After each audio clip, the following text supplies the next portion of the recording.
everybody, and welcome to A-Town High School here in Abingdon, Illinois, as we are about ready for some football here this evening. It is senior night at A-Town High School as the A-Town Tornadoes get set to take on the Cougars of ROWVA Williamsfield here from A-Town High School. And we've got the senior night festivities going on here, hence the earlier start here this evening. And we decided we were going to carry all the senior night festivities. This is for football, but also the other fall sports. Everyone that was not volleyball, because we did the senior night festivities for volleyball on Wednesday night. So senior night festivities are officially underway. I'll turn my mic down. Hale will take over, and we've got senior night here at A-Town High School here on TSSR Game Time Live. It is presented by MDH, and I believe we're starting with the cross-country team here. So let's turn the mic up and let Hale take it away. While learns to become a baker and open up Doodle Dance Bakery.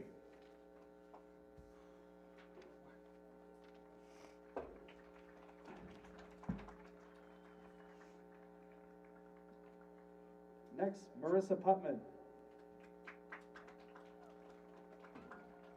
She's accompanied by Bernie Oberlander. Activities during high school are 4 years of track, 2 years of volleyball, 2 years of cross country, 3 years of choir, 2 years of soccer manager, 4 years of Upward Bound, student council representative for 1 year, 2 years of FFA, student council, and 1 year Smithsonian program. Plans after high school are to attend a four-year university, participate in track and field, and become a nurse practitioner in pediatrics.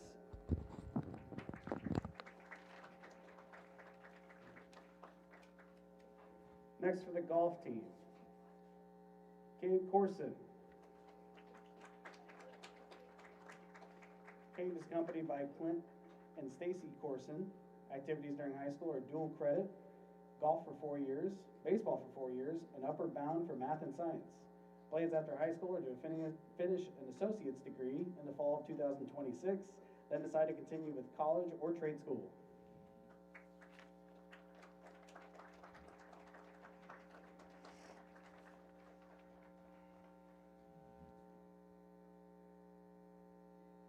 Next, Alex Fouch. Alex is accompanied by Mary and Chris Fouch. Activities during high school are 4 years of baseball, 4 years of basketball, and 3 years of golf. Plans after high school is to go to Carl Sandburg to play golf and transfer to a 4-year.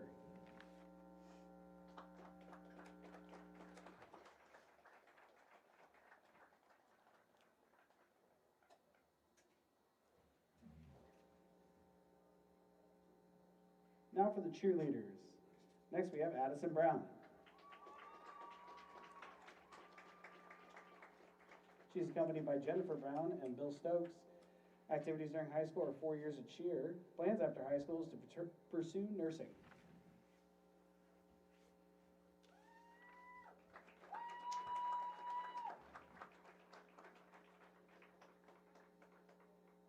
Next, Sophia Mangieri Ruiz. She's accompanied by Jennifer Mangieri and Luis Ruiz. Activities during high school is cheerleading, and plans after high school is to pursue a degree in nursing.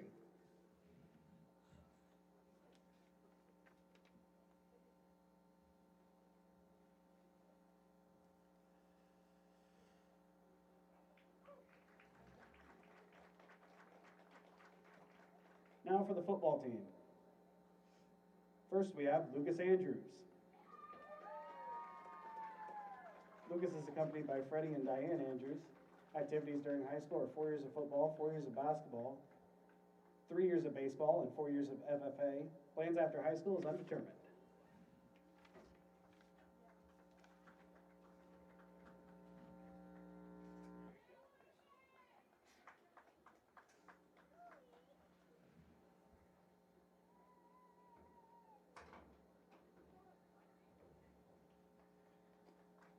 Next, Mason Cooper.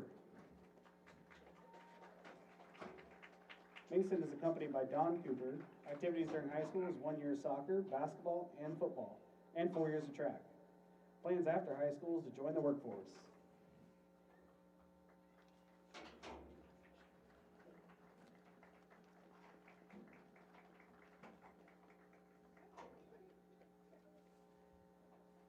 Next, Devin Hosturth. Devon is accompanied by Nicole and Aaron Haas. Activities during high school is football, basketball, and baseball for all 4 years. Plans after high school is to attend a 4-year, study athletic training, and continue his baseball and football career.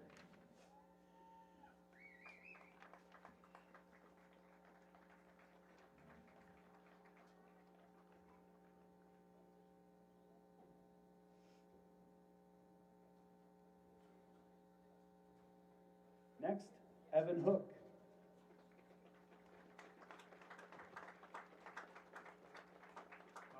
Evan is accompanied by Pete Gordon and Brandon Hook. Activities during high school are 4 years of baseball, 4 years of football, and plans after high school is to go to a 4-year college, major in sports management, and continue playing football and baseball.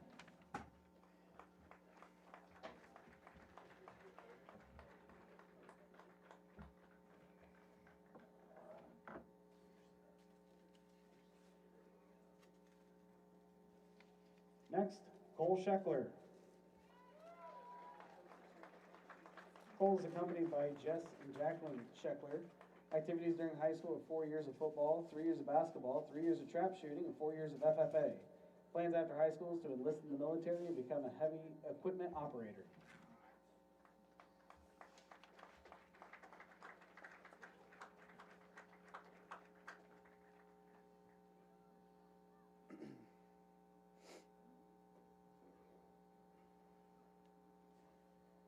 And last, Aiden Stromson.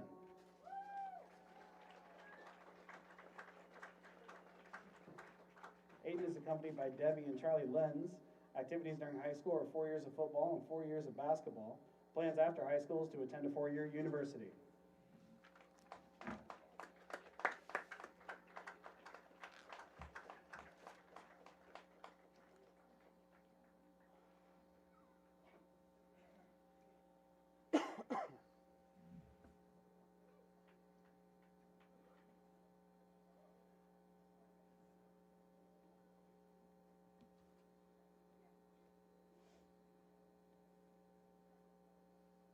One more round of applause for your fall sports athletes. Well, there you have it.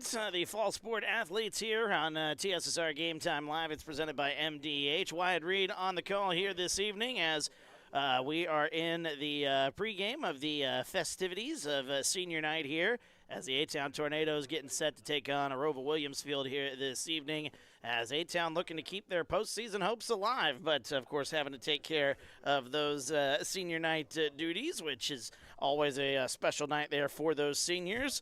And a few on the football team. We'll talk more about that here. I'm sure we'll keep an eye on a few of them there, especially as they try to make an impact here on their final game of their high school football career, potentially.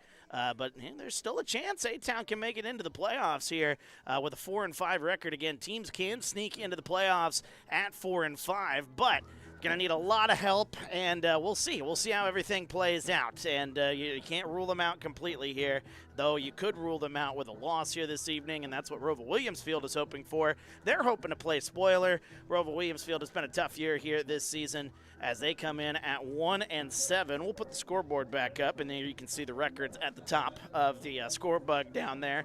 1-7, ROWVA Williamsfield comes in here this evening, but and it's just been a struggle for ROWVA Williamsfield in regards to their offense. I was looking at their numbers here. They've only scored 60 points all season long, which that is, I mean, that was kind of a wild thing. And to think that they scored 20 points in their season opener against United, the fact that they've scored 40 points in the 7 games after that, it's kind of a wild thing to think about here. So yeah, it's been a tough year for ROWVA Williamsfield, but again, they could certainly play some spoiler here. Their season starting off with a win against United here this evening, or this season, before ending up falling to Rushville Industry. Rushville Industry, A-Town saw last week. They are a buzzsaw, as we saw there, but boy.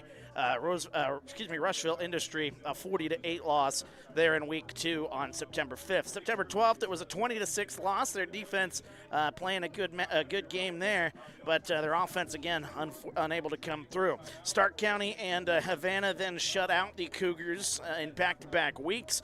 33-0 to Stark County and 28-0 to Havana before Princeville ended up beating the Cougars 42-8, I should say. Then you got the tall order against Farmington. Of course, Farmington, a very, very talented team led by Jack Gronwald and that high-powered offense. I mean, that's a tall order, man. And Farmington ended up beating ROWVA Williamsfield there 63-12 before Anawan Wethersfield, who A-Town saw earlier in the season in the home opener, 42-6. The loss there for ROWVA Williamsfield. But A-Town, as we've seen most of the season, they don't make it too easy for themselves. They certainly like to keep things real close. They've probably taken about 10 years off of poor head coach Rick Quinn's his lifespan here, because it has been just a grind all season. A-Town, there's an argument to be made that A-Town could be coming into this game 5-3, even 6-2, with the amount of close games that they've had here this season. Season starting off with a tough one against Anawan Wethersfield. Again, that's a very good team. Anawan Wethersfield, expect them to make a run here come postseason time, which starts, of course, next week. But then it was a close 1-point loss on the road in week 2 for A-Town against Stark County. And then they ended up losing the second home game. A-Town had 5 home games, by the way, this year, which was kind of fun to see. But second home game of the season, they lose a close one to West Hancock, 28-26. There were certainly some points left on the board in that one. Certainly could have seen A-Town winning that one. Certainly some points left on the board against Stark County, as we talked to Coach Quinn about that. Then they got their first win of the season, moved to 1-3 against United, 59-30, before going on the road to Princeville and falling in a close one, 21-20. Before then, they came back on homecoming night on October 3rd. And defeating South Fulton 34-27, a one-score game there. Followed up the next week with a one-score win against Havana, 31-26, one of the wildest games I've seen all season long. And then they ran into that buzzsaw on the road last week against Rushville Industries. So this is a team that you could definitely make the argument should maybe only have 2 losses on the season, had some certain plays gone their way. But that's not the way sports works. If you leave points on the field, you leave them on the table, you're going to end up losing some games there, and that's what this team has learned here this season. But they still come in at 3-5. There's still a chance that they can make their way into the playoffs if things were to balance out correctly for them.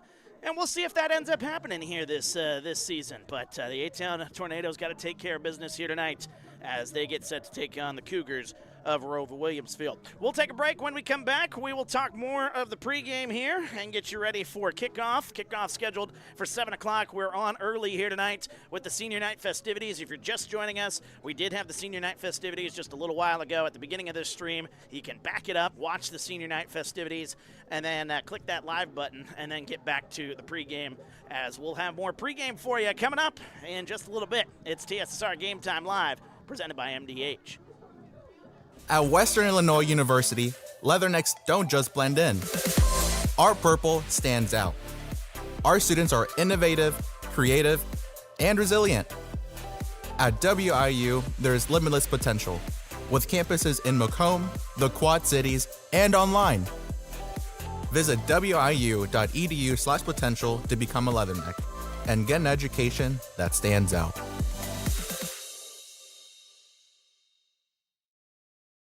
It was the community that really drew me back to Macomb. I'm from a small community, and I'm from a farm family, and ultimately I always wanted to practice in a place like that, and I felt that I had the ability to connect to people who with a similar background from me, and the fact that the staff members at the hospital and the support, all the support staff at the hospital was also focused with the goal of patient care. It felt like it just all came hammered at home for me.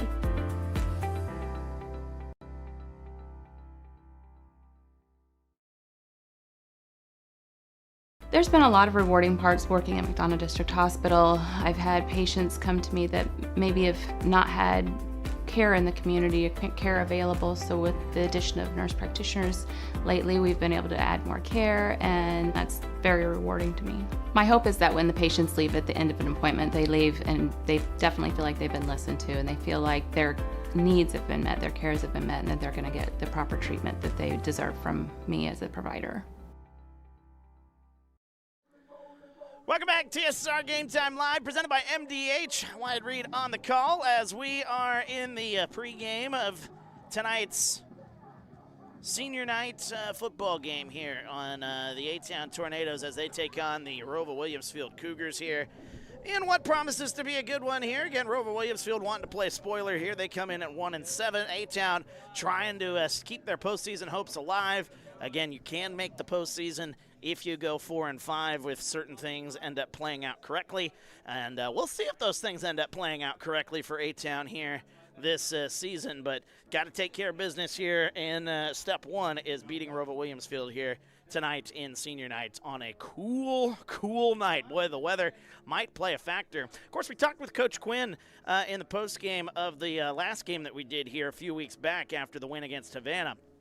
And it was interesting to have that conversation with him in regards to how the game plan changed in the second half when the dew started to set in. You started to notice the grass started to get really wet. It's made the football really slick. And you saw A-Town turn from an offense that usually goes in the shotgun.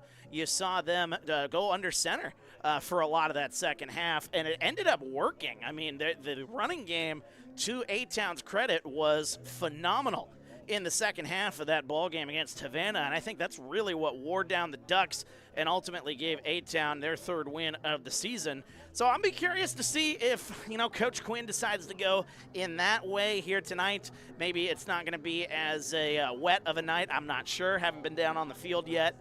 But, if the dew does start to set in and the grass and the football start to get a little slippery, you may see Coach Quinn pull that out of his bag of tricks again, and we'll see if the running game can work as well as it did against Havana. I tell you, Carson Stenger had one heck of a night there a few weeks back against the Ducks. Let me see if I can find my stat sheet from that football game here and let you know just how good it was of a ball game here. Here we go. It was 23 carries for Carson Stenger for 108 yards.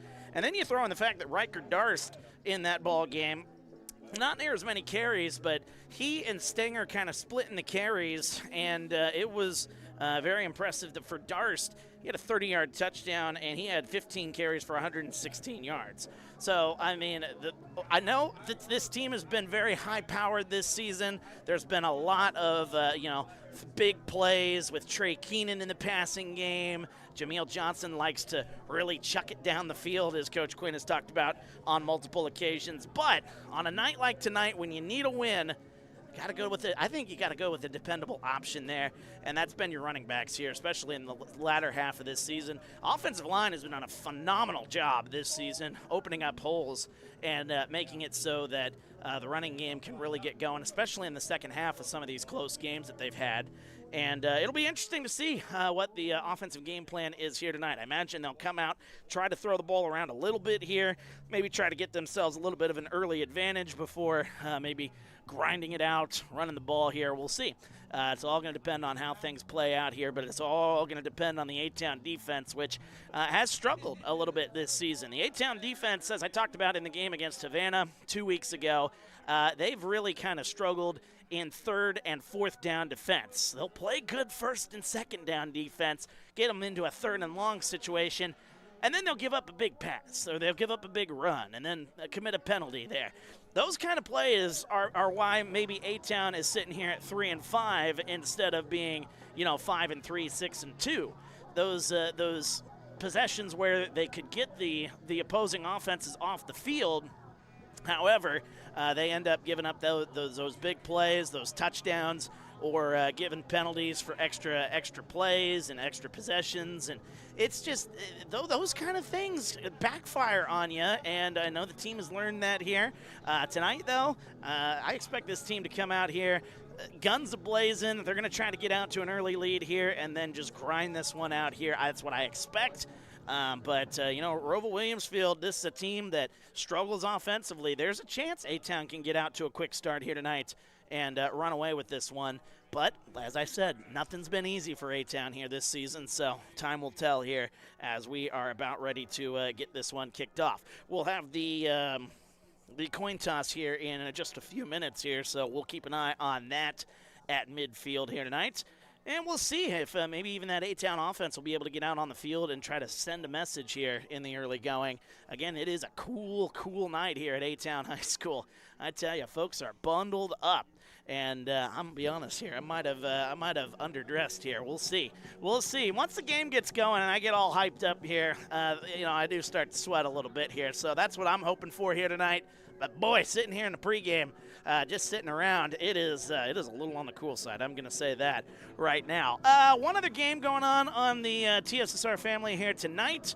That's going to be our friends over in Biggsville, as the West Central Heat looking for a win tonight against defending state champion Amboy. That'll be a fun one tonight, so we're going to keep a very close eye on that one on the 8-man football side of things. I know we're 11-man football here, but there's some folks out there who may be keeping an eye on both here this evening. I know I certainly am. I live right in the area of West Central, so definitely curious to see what West Central can do. West Central's been playing some really good football here in recent weeks. They come in 7-1. Amboy is 7-1 this season as well. So it's going to be fun. That one tonight in Biggsville. So we'll keep an eye on that one. But our friends TSSR are certainly going to have that one for you, and we'll keep a very close eye on that. Also keep an eye on some other football going on throughout the area or throughout the world tonight. There are some college football games going on tonight. North Texas taking on Charlotte, 7-3 North Texas.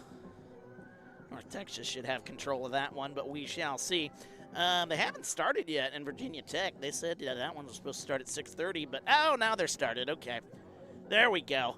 They are scoreless in Virginia Tech as Virginia Tech taking on Cal here tonight. And then later tonight, be Boise State and Nevada. I don't know if we'll be able to get a lot of Boise State and Nevada scores before this one wraps up tonight, but you never know. You never know. Some of these games for A-Town High School this season have been very, very long. So we've had games where we're not talking to Coach Quinn until almost 9:45. So, I mean, there's that potential as well. So, time will tell. Time will tell. But it's been a fun year. It's been a fun fall. We did wrap up the volleyball season, the home slate anyway for A-Town on Wednesday night. No, was that Thursday night? No, it would have been Wednesday night. We did that. Wednesday night as A-Town volleyball, they'd been playing really, really good down the stretch.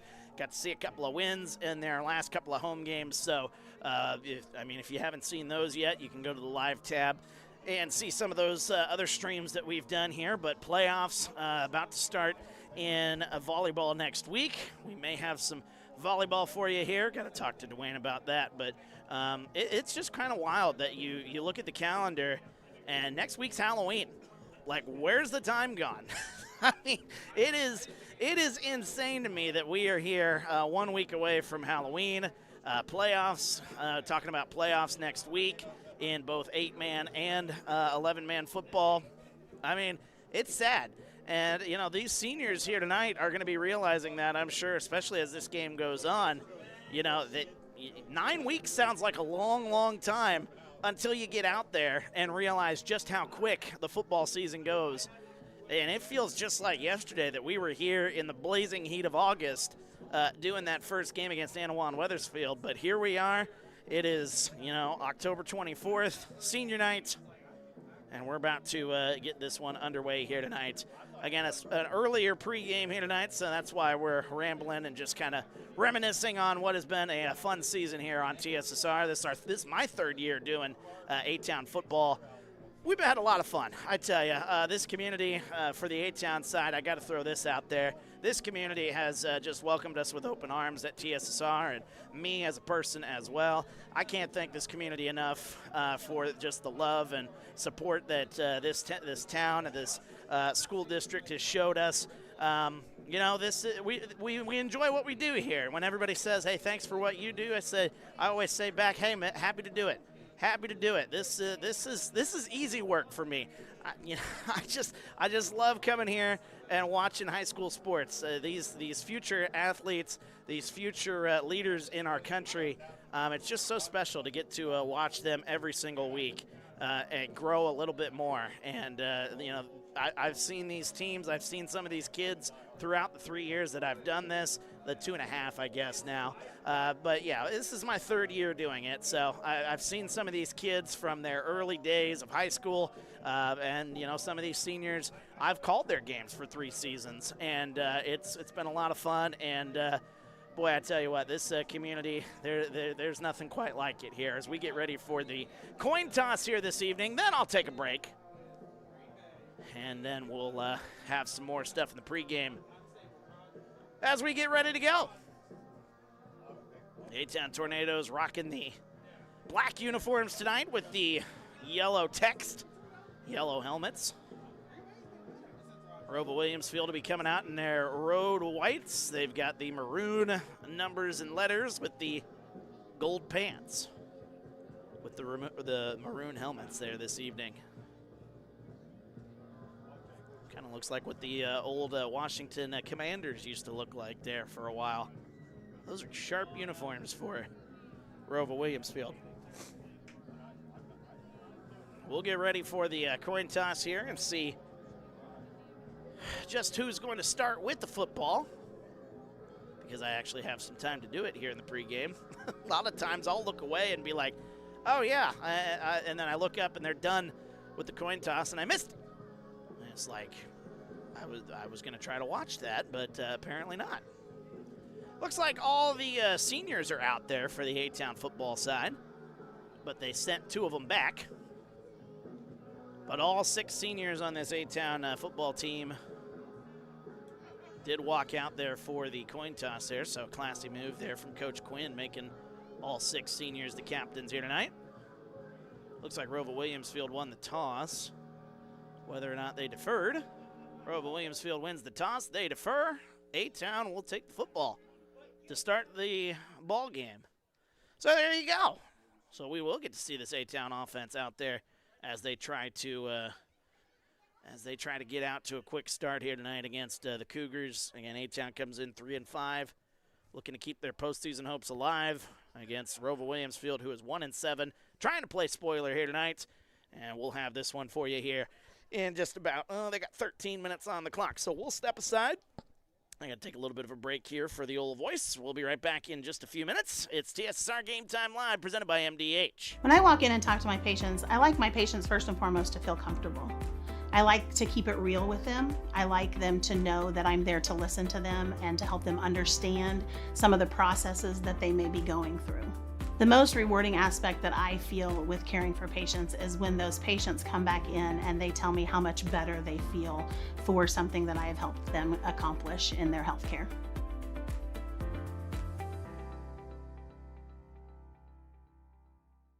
At Western Illinois University, leathernecks don't just blend in.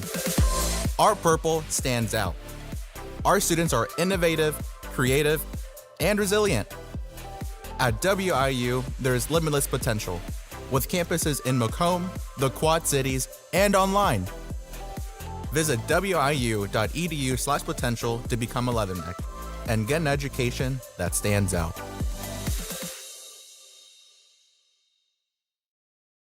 It was the community that really drew me back to Macomb. I'm from a small community, and I'm from a farm family, and ultimately I always wanted to practice in a place like that, and I felt that I had the ability to connect to people who with a similar background from me, and the fact that the staff members at the hospital and the support, all the support staff at the hospital was also focused with the goal of patient care. It felt like it just all came hammered at home for me.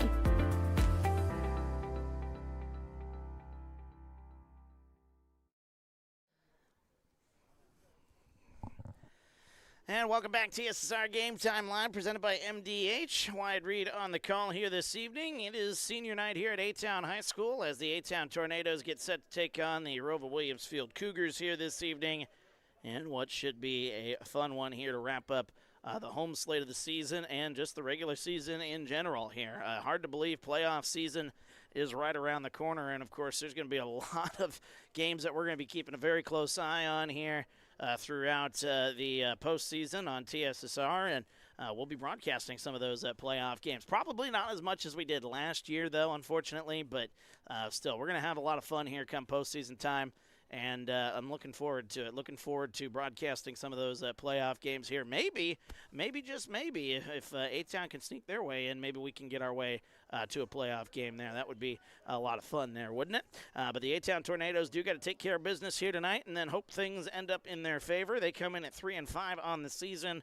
Again, ROWVA Williamsfield coming in at 1-7. They look to play spoiler here this evening as we get ready to go here this evening. I was looking at the stats throughout the season here for A-Town, and I just found it very interesting. You know, we talked about the offenses here a little while ago.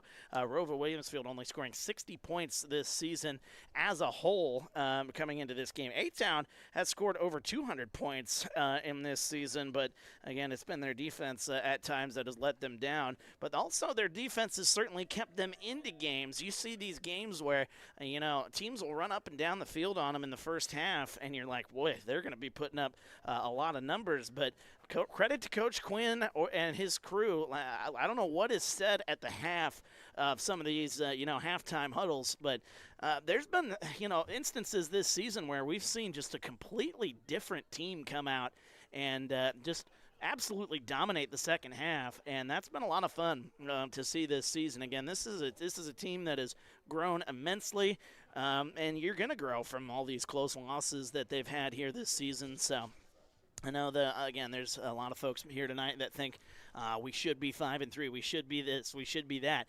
Well, that's, again, not the way it's played out here this season, but you can't look in the past too much. You just got to take care of business. And, you know, until they ran into that buzzsaw last week against Rushville Industry, those 2 home wins, that was some pretty impressive stuff here from the A-Town Tornadoes. So interested to see what happens here tonight as we are about ready for kickoff here. Ken, if you're just joining us here, we did have the senior night festivities a little while ago.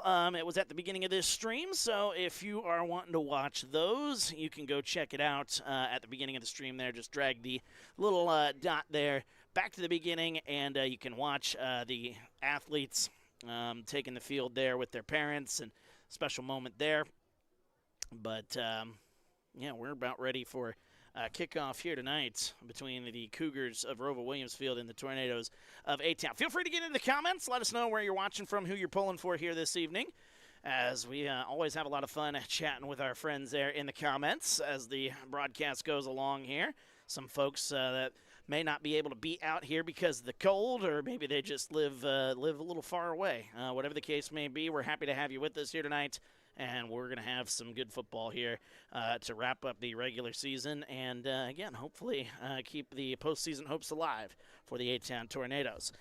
Just watching ROWVA Williamsfield warm up here. They've got a big dude at quarterback here tonight. He might be a problem here, potentially, if that's the one they decide to go with here. Big number 10, that is Drake DeJanes. He is 6'1", 185 pounds as a senior. I mean, that's a big kid. He's going to be a problem. He's got a good arm. Been watching him a lot here in the pregame here. And, yeah, this dude going to be a problem here. It's kind of amazing to think that a kid this big as their quarterback doesn't they've only scored 60 points this season. Of course, they've ran into some good defenses. That has a little bit of something to do with it. But old number 10, Drake DeJanes, is going to be somebody to watch here tonight, especially on that Cougars sideline there. So we need to get a comment here tonight to watch it. What is this? Watching from Germany? No way. We got somebody watching from Germany here tonight. Envied. That's impressive, if that is indeed true. Welcome, Envied. And welcome from Germany. My goodness, that is very. What? By the way, we've got our camera girl back, Alyssa, after not being with us here for a little while here. Happy to have her back. Yeah, it's good to have the crew back together here for one more go here at the football season, and then we'll turn our attention to the winter sports season after, of course, high school playoff football wraps up there in the next couple of weeks. Let's take a look at, take a look at those scores that I was watching there on the college side of things. Oh my, Charlotte is now leading North Texas 10-7. And Virginia Tech leading Cal here tonight by the score of 7-0. So there you go. Those are some of the college scores. The other football scores have not yet started. Cheerleaders are out there. Believe the cheerleaders and the band is going to make an appearance tonight. It is going to make an appearance at halftime. So we will have that for you here. We're going to take a break. National Anthem. We're back after this. TSSR Game Time Live, presented by MDH. It was the community that really drew me back to Macomb. I'm from a small community, and I'm from a farm family, and ultimately I always wanted to practice in a place like that, and I felt that I had the ability to connect to people who with a similar background from me, and the fact that the staff members at the hospital and the support, all the support staff at the hospital was also focused with the goal of patient care. It felt like it just all came hammered at home for me.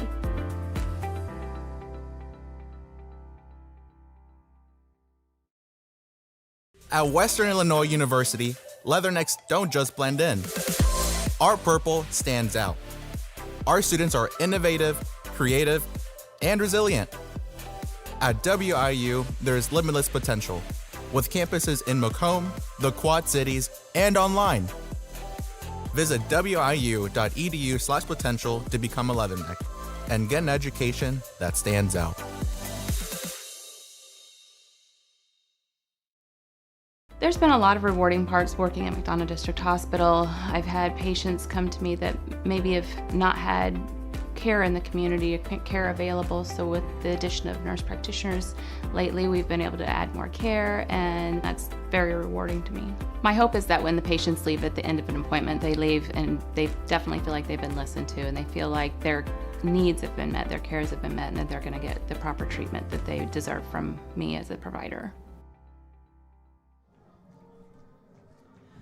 Welcome back, TSSR Game Time Live, presented by MDH. Wyatt Reed on the call as we are about ready for senior night here at A-Town High School. The A-Town Tornadoes about to take on the ROWVA Williamsfield Cougars here this evening. I did it again. I always think they're a tiger for some reason with their colors. I think it's the colors that throw me off. Usually when you see a bright shaded gold like that, there are a lot of times tigers, but they're the Cougars here this evening. So see how many times, we'll count how many times I make that mistake. Maybe back at home if you're watching, maybe turn it into a drinking game. I don't know. Maybe take a nice sip of hot chocolate because it is a chilly, chilly night here tonight at A-Town High School. Easily the coolest game of the season here. We started in August with the blazing heat, and now we are here. A lot of stocking caps and gloves and coats, and I refuse to get my coat out here. I refuse. And I do have the heated vest going on here tonight. Haven't turned the heat on it yet. I have earlier in the week, but I have not turned it on here tonight. We'll see. We'll see how long that lasts here as the temperature. What is the temperature here right now? 55? There's no way. There's no way it's only 55. Might have to get an updated temperature here before we go to kickoff. ROWVA Williamsfield, they are currently at midfield there. They are psyched up and ready to go, but old Enter Sandman has just started playing. That means the A-Town Tornadoes are about ready to go. And Veed, we got some clarification that says used to watch my kiddos from Peoria Heights, but now joining us in Germany. So, welcome, Veed. Happy to have you. As the A-Town Tornadoes set to take the field here. And we're about ready for some football here tonight. I am so excited for this one. Didn't do a football game last week. I almost didn't know what to do with myself last Friday night. Usually when A-Town's not playing, I cover another game for TSSR, but I did not cover one last week, and I was lost. Didn't know what to do with myself on Friday night.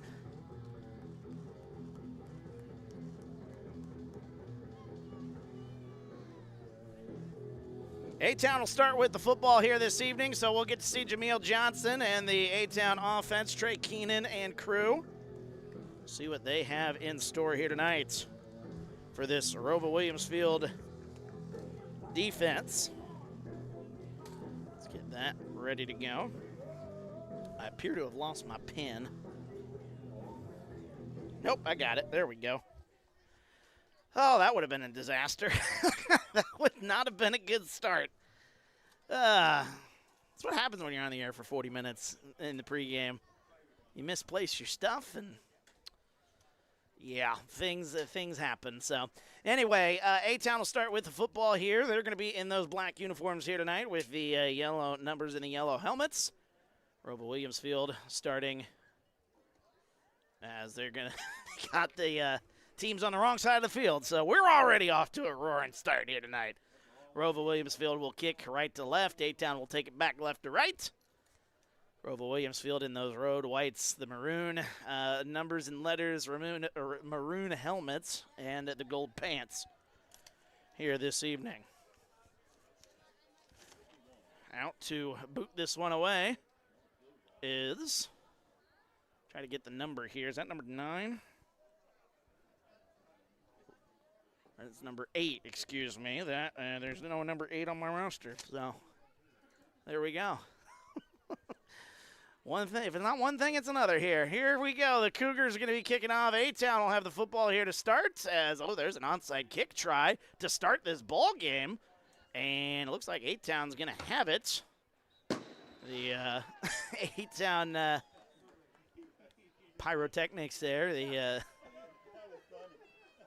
firework here going off. A penalty flag is on the field already. That's a good start. I think somebody touched it beforehand, so it'll be A-Town football regardless. And we are going to start this one. Yep, illegal touching on ROWVA Williamsfield. So A-Town will take over on the plus side of the field. And how about that call to start? You know, when you're 1-7 on the season, I mean, what do you got to lose, you know? 44-yard line. Why not give it a try on the opening kickoff? Why not try a little onside kick? So Jameel Johnson, starting quarterback. He's going to start in the shotgun here. 2 wide receivers will split out right, 2 on the left. As we are about ready to get this one underway here. First snap of the game, hands it off to Stenger. Stenger loses the ball, and the ball's on the ground. And the Tornadoes cough it up on the first play from scrimmage. Oh, that is not the way you want to start senior night. My goodness.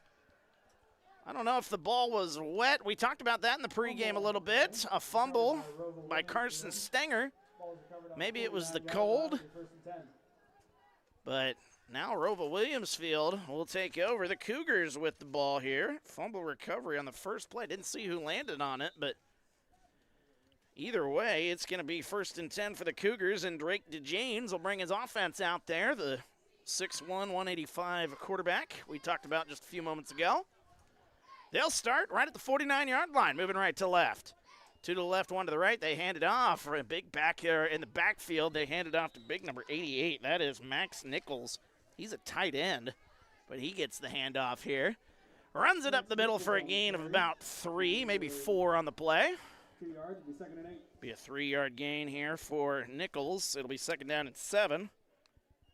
Max Nichols, 6'6.5", 225. That's a big dude back there. Going to cause a lot of problems. 2 to the left, 1 to the right here as we're just underway. 11:20 to go here in the opening quarter as DeJanes awaiting the snap. 2 backs in the backfield. He'll step back, look to throw. Throwing that one right side. One-on-one coverage right side. And that one is going to be caught down the sideline. End zone. Touchdown, Cougars.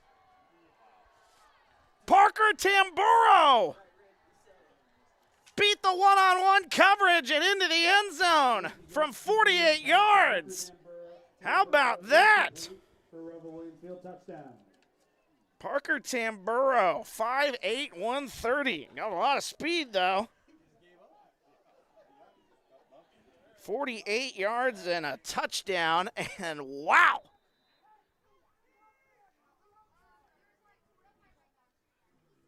Touchdown for the Cougars, so they lead at 6-0 here, and we'll see what they do. They bring in a different quarterback here. That's Duncan Sechrist as they hand it off, running it up the middle of the big man. Is he into the end zone? They're going to say he's into the end zone for the 2-point try. That is big number 58. That's Riley Triplett, the offensive lineman, pulling a page out of the 1985 Bears playbook. Hand it off to your big man, running up the middle for 2. 8-0 to start.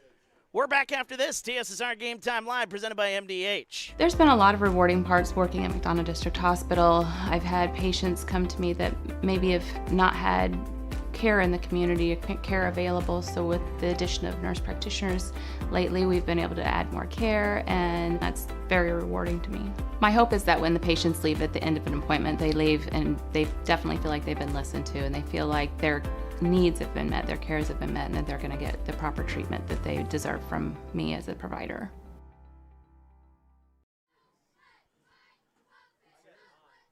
Welcome back, TSSR Game Time Live, presented by MDH. Wyatt Reed on the call as we are just underway here, and what a fast start here. So Carson Stenger fumbles the opening snap of the ball game. Fumbles it. ROWVA Williamsfield falls on it, and that might be one of the. And it's picked up, and Lucas Andrews. They're going to say that ball was dead, so Lucas Andrews can't return that one for a touchdown. It's kind of a heads-up play, though, by Lucas Andrews. That might be one of the worst kicks I've ever seen for an onside kick try, though. I've never seen an onside kick try go backwards. That's a new one. But anyway, so let's get back to the recap there. Carson Stenger fumbles the opening snap. ROWVA Williamsfield falls on it, and then it was one run by Max Nichols, the tight end, 3-yard gain, and then a 48-yard heave-ho by their quarterback, Drake DeJanes, and was able to find Parker Tamburo in the end zone 48 yards later for a touchdown, a 2-point try. And we just got a penalty flag thrown. And more penalty flags are thrown here. And this game is already out of sorts here to start. Is this that crew that we had against South Fulton?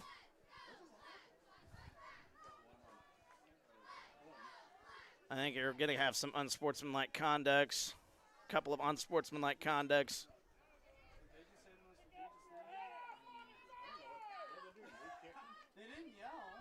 You know, I was just watching the tape against the A-Town and South Fulton game, and this might be that same crew because it felt like every time you turned around, A-Town had like a 2nd and 30 or something crazy, because this officiating crew doesn't take criticism very well. They're very quick to throw that penalty flag and throw that unsportsmanlike conduct.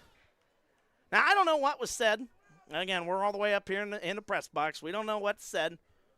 But throwing two unsportsmanlike conducts on A-Town in the first minute of the ball game, you got to be better than that. You just do. You got to be better than that. You got to take criticism. It's the last week of the year. You got to be used to it by now. I mean, what are we doing? Why wouldn't it? Well, that's a fair question. I think that's what A-Town was asking. Why wouldn't that have been a live ball? The ball did, I guess, come to a stop. And I think that's what Coach Quinn was asking. And apparently something was said on the A-Town sideline that irked the officials.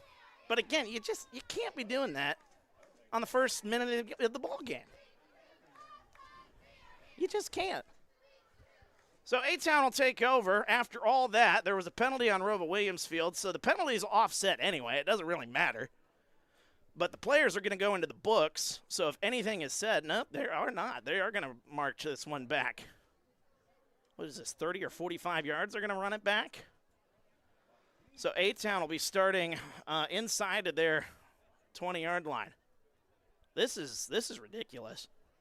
I don't usually call out officials like this, but this is that same officiating crew that did the game against South Fulton, and this is crazy. He pointed out, and then they threw a penalty on Coach Quinn. I'm going to have to ask Coach Quinn about this because this is insane. So after all that, A-Town will set up at the 17-yard line, 2 to the right, 2 to the left. First minute of the ball game, man. You got to keep your cool. We tell kids they got to keep their cool. Why don't we hold the officials to the same standard? You know what I mean? This is wow. All right, so Jameel Johnson, after all that, First and 10. Takes the snap, looks to throw, throws it left side, has a man. That's Evan Hook, the senior. Tries to spin away from a tackle as he's going to be taken down at about the 24-yard line. That's going to be a 7-yard gain on the play. So after all that, a 7-yard gain, actually a 6-yard gain, I should say. It'll be second down. Second down and 4 upcoming. Ball at about the 24-yard line. So the ball must have started at the 18-yard line. 2 to the left, 2 to the right. Jameel Johnson just underway here. 10:25 to go. As Johnson takes the snap, hands it off to Stenger again, running his way right side. He's running into some defenders there on the right side. A 1-yard gain for Stenger. And it'll be third down about 3.5, or 2.5, I should say. As A-Town on their opening drive would have gotten the ball on the plus side of the field after the onside kick. However, after had to have been 3 penalties on A-Town, they're set up here on their own side of the field here. 2 to the left, 2 to the right. Third down and 3. Here is Keenan going to throw that one left side. Has a man. That is Trey Keenan past the 35-yard line, and he's going to be taken down at about the 36. A penalty flag, though, comes in, so this one may be coming back. And another penalty flag. This is that same crew. They just threw another unsportsmanlike conduct.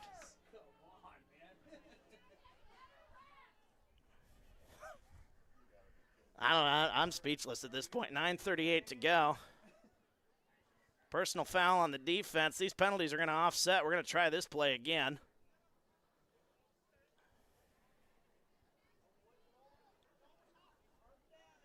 I mean, at this point, I feel like you got to bring the coaches together and just say something.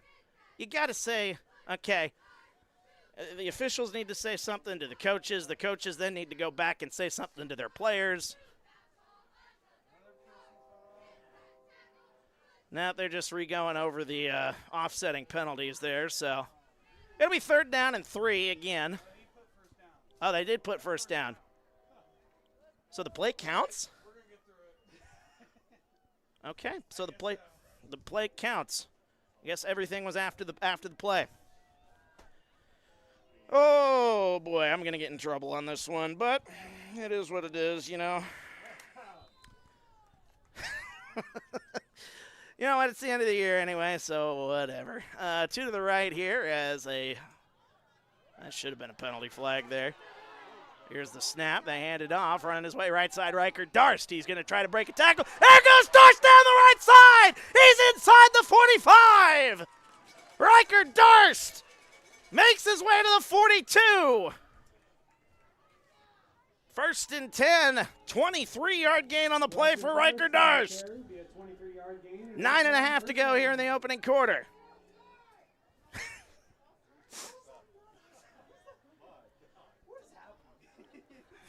What is happening indeed? I agree with that there, Hale. 2 to the right, 1 to the left. Keenan on the left here for Jameel Johnson as we await the snap. Takes the snap, hands it off. Stenger runs his way up the middle inside the 40-yard line. Stenger is going to be taken down at about the 37-yard line. That's a gain of 5 on the play for Carson Stenger. Second carry of the ball game, actually third carry of the ball game for him after the fumble on the first play from scrimmage. Ball at the 37-yard line. It'll be second down at about 5. I'm still just trying to wrap my mind around everything that's happened here in the first 5 minutes of this ball game. 2 to the left, or 2 to the right, 1 to the left. Hands it off, runs his way right side, Riker Darst. He's going to shake a tackle, still on his feet. Inside the 30-yard line is Riker Darst. It's going to be a good carry there. Gain of 7 on the play. Actually gave him a gain of 9. They put him down at the 28-yard line, so that's a good gain of about 8 on the play to Riker Darst. Riker Darst on the carry. And again, I don't often take shots at officials. I'm just going to clear the air there. I don't take shots at officials, but you're in the first quarter of week 9, and your skin is that thin. Like, okay. Just saying. 2 to the right, 1 to the left. I'll leave it alone now before I get angry messages from the officials. Here's the snap, hands it off to Stenger. Runs his way up the middle. There goes Stenger. He's inside the 20. Still on his feet down to the 17. Gain of 12 on the play for Carson Stenger. Carson Stenger on the carry. Big gain of 12 yards. 8-0 our score. ROWVA Williamsfield with the lead here in the early going. On a cool night here at A-Town. 2 to the right, 1 to the left. 2 backs in the backfield, Darst and Stenger. Jameel Johnson hands it off, runs his way left side, now jukes his way back. He's going to get near the 15. It'll be about maybe back to the line of scrimmage, maybe a 1-yard gain on that play. We'll see where they mark him. As that was that Darst on the carry? It was. Riker Darst. Stenger on the carry, excuse me. And that'll be no gain on the play, so it'll be second down. Carson Stenger on the carry, head line of scrimmage of the 2nd and 10. 7:20 to go here. 1 wide receiver left. 2 wide receivers now to the left, 2 to the right. 1 back in the backfield, that's Stenger. Jameel Johnson awaiting the snap. Takes it, looks to throw. Jameel rolling out left side, still looking. Pressure's going to come. Going to throw that one towards the end zone, and he had a man there. It's incomplete, though. Jameel Johnson. Looked like he had a couple of options out there, but unable to complete the pass here. It'll be 3rd down. 3rd down and 10. Ball's at the 17-yard line. Good to have you with us here after all the chaos here in the opening minutes. I think we're good to go. Feel free to get into the comments. Let us know your thoughts on maybe everything that's happened, or maybe we can clear the air here and start fresh. 7 minutes to go. 2 on each side. Jameel Johnson, he's got a back in the backfield. I believe that's Stenger again. Here's the snap, looking to throw. Penalty flag comes in, rolling out right side. Jameel Johnson going to take it himself. Near the 15, he slides down.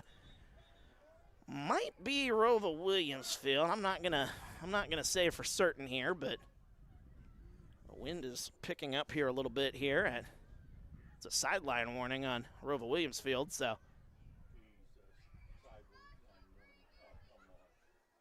a sideline warning. It'll be 3rd down. Actually, it'll be 4th down. 4th down and about 8 after a 2-yard carry for Jameel Johnson. All righty, so big play here in the early going. A-Town. 2-yard gain to the 15. It'll be 3rd down or 4th down and 4th down about 8. Need to get to about the 7 as we're at 6:52 to go here in the opening quarter. Jameel Johnson, he's got 3 wide receivers bunched up on the right side, and we got a timeout. ROWVA Williamsfield did not like that setup. We'll take a timeout. We're back after this. TSSR Game Time Live, presented by MDH. There's been a lot of rewarding parts working at McDonough District Hospital. I've had patients come to me that maybe have not had care in the community, care available. So with the addition of nurse practitioners lately, we've been able to add more care, and that's very rewarding to me. My hope is that when the patients leave at the end of an appointment, they leave and they definitely feel like they've been listened to, and they feel like their needs have been met, their cares have been met, and that they're going to get the proper treatment that they deserve from me as a provider. Welcome back, TSSR Game Time Live, presented by MDH. Wyatt Reed on the call. It is a big 4th down here as the A-Town Tornadoes forcing ROWVA Williamsfield to take a timeout. So they are down to 2. In what has been one of the more bizarre first quarters that we've seen here this season. So A-Town came out with a bunch set on the right side before the timeout. Now they've got 2 wide receivers split, stacked on top of each other. Here's the 4th down and 8 play. We got a whistle and I think another timeout on ROWVA Williamsfield. Back-to-back timeouts. I didn't even know you could do that, to be honest. But back-to-back timeouts for ROWVA Williamsfield. We'll keep it here because we just went to break. Not gonna do the ESPN method where they go to commercials back-to-back with back-to-back timeouts. I don't know who's the worst at that. Is it ESPN or is it like Fox? I don't know. I don't know. I get it. You got to get your commercials in there, but there's a time and a place. 6:50 to go here. 4th down and 8. Ball is at the 15-yard line. So after the timeout, good thing I didn't go to a break because they're ready to go here. That was less than a minute. Now the officials are having a conversation in front of the A-Town bench. And now Coach Rick Quinn is out having a conversation with these officials.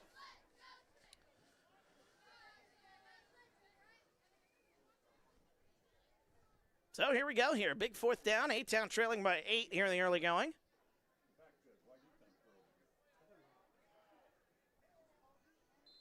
But here we go. 4th down after all that. Stenger in the backfield to the right side.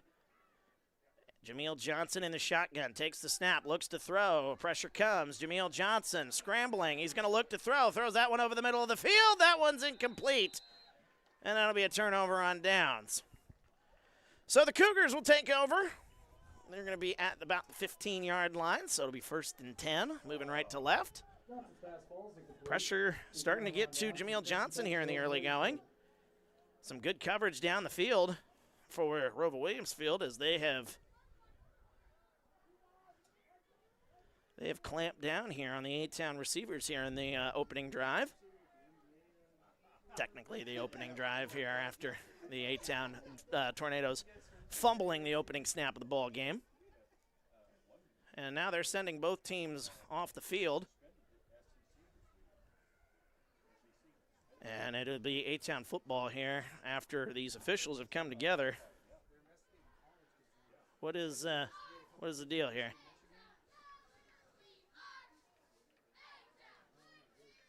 I don't know what is going on here. We've got the head official coming up.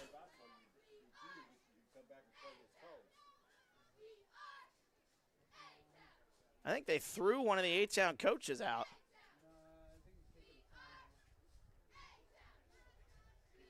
They think they threw somebody out of this ball game because somebody is walking away from the sideline. I don't know. Did they? They threw a player out here in this game?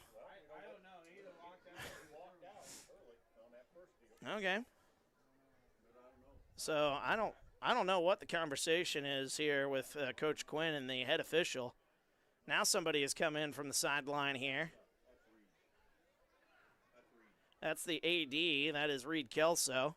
Just trying to get an explanation as to everything that's gone on here in the first, 6.5 or 5.5 minutes of this ball game. I don't know if somebody chirped or,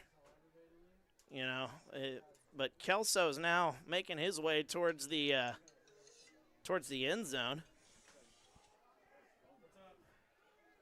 And now we're getting the official signal because, Kelso is calling our friend Hale here.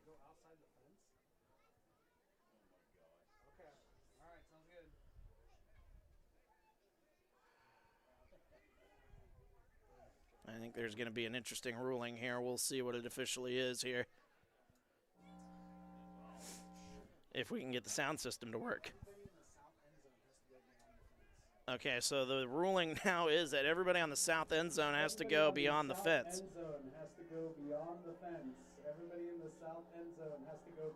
I don't know if I've ever seen that before.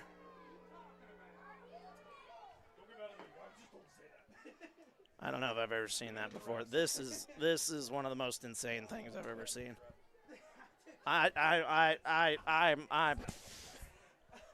What is there even to say? This is embarrassing. Like, IHSA, what are we doing?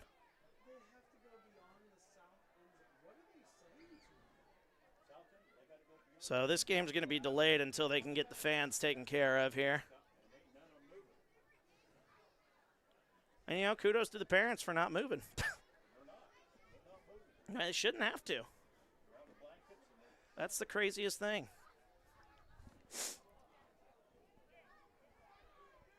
This is a mess. This is just the officials have lost control of this football game. This might be one of the most embarrassing displays of officiating I've ever seen, and I've watched a ton of football, folks.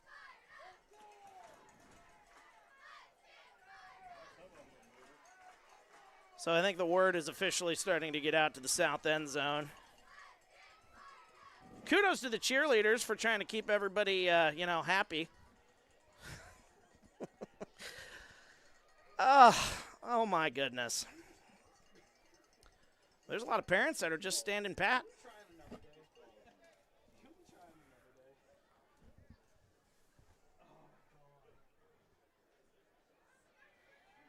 Is that the superintendent? Who's that talking to, the head official there? Is that the superintendent?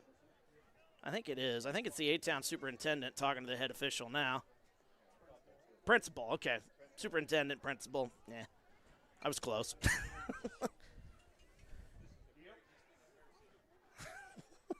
Chris, we've seen some crazy things here this week, haven't we?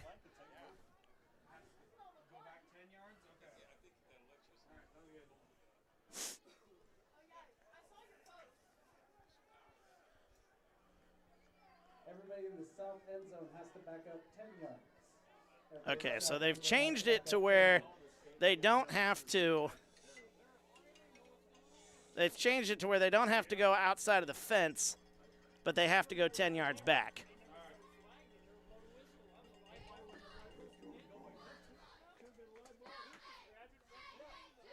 So kudos, ROWVA Williamsfield is practicing their offense here at midfield because, they don't want their offense to get tight, but the fans aren't moving. Like, these fans are not moving.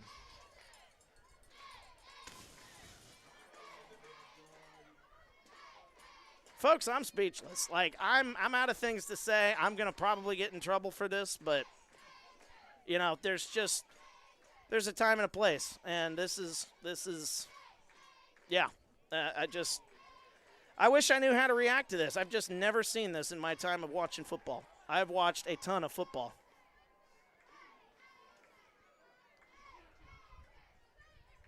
And now the AD, the school officials, and I think some of the coaches are down there in the end zone just trying to get this all figured out. The A-Town coaching staff, I don't even see them on the field. They're at the end zone trying to take care of this? Or have they? We see Boo Quinn down there, but I see Coach Rick Quinn down there. Maybe they're in the huddle. They might be in the huddle trying to just calm everybody down.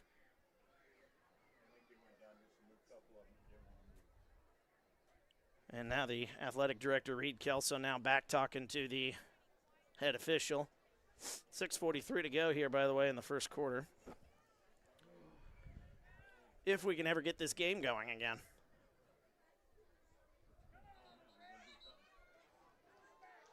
Well, I think the officials either gave up. I think they gave up. They gave up. The parents aren't moving, and the officials have officially given up. I think we're about ready to play football again.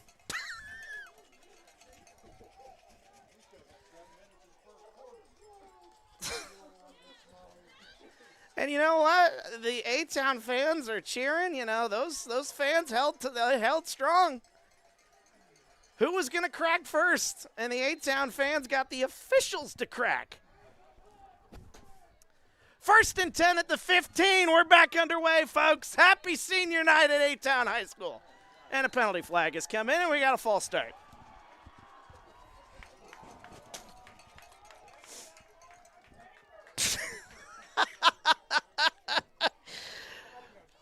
Ladies and gentlemen, welcome to the wildest game of all time. I thought the officials were about ready to just I don't know. I don't know what I was thinking. 6:43 to go. Now it's 1st and 15, ball at the 10.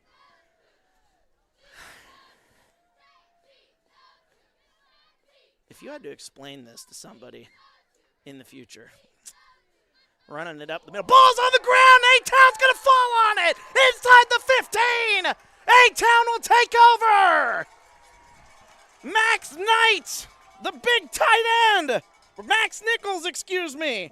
Fumbles it, and A-Town will take over at the 14. 1st and 10 for A-Town. 6:39 to go. A-Town's offense will step on the field again.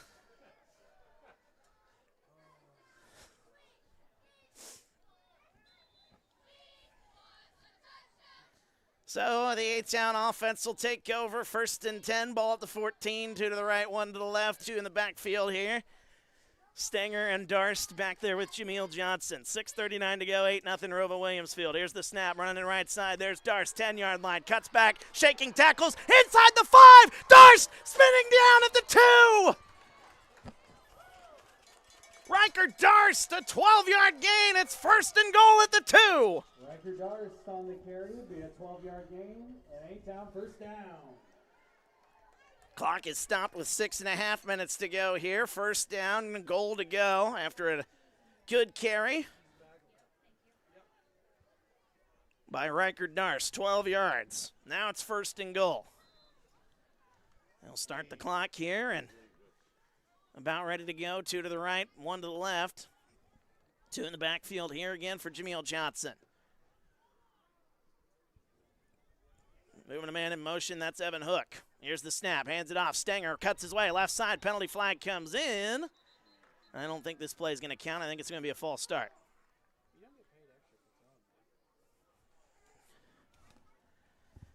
$6:10 to go here in the opening quarter. Yes, we're still in the 1st quarter, 30 minutes into this one. We got a penalty that'll push him back 5 yards. It'll be 1st and goal at the 7. False start called on play. Push it back 5 yards. This will be 1st and goal.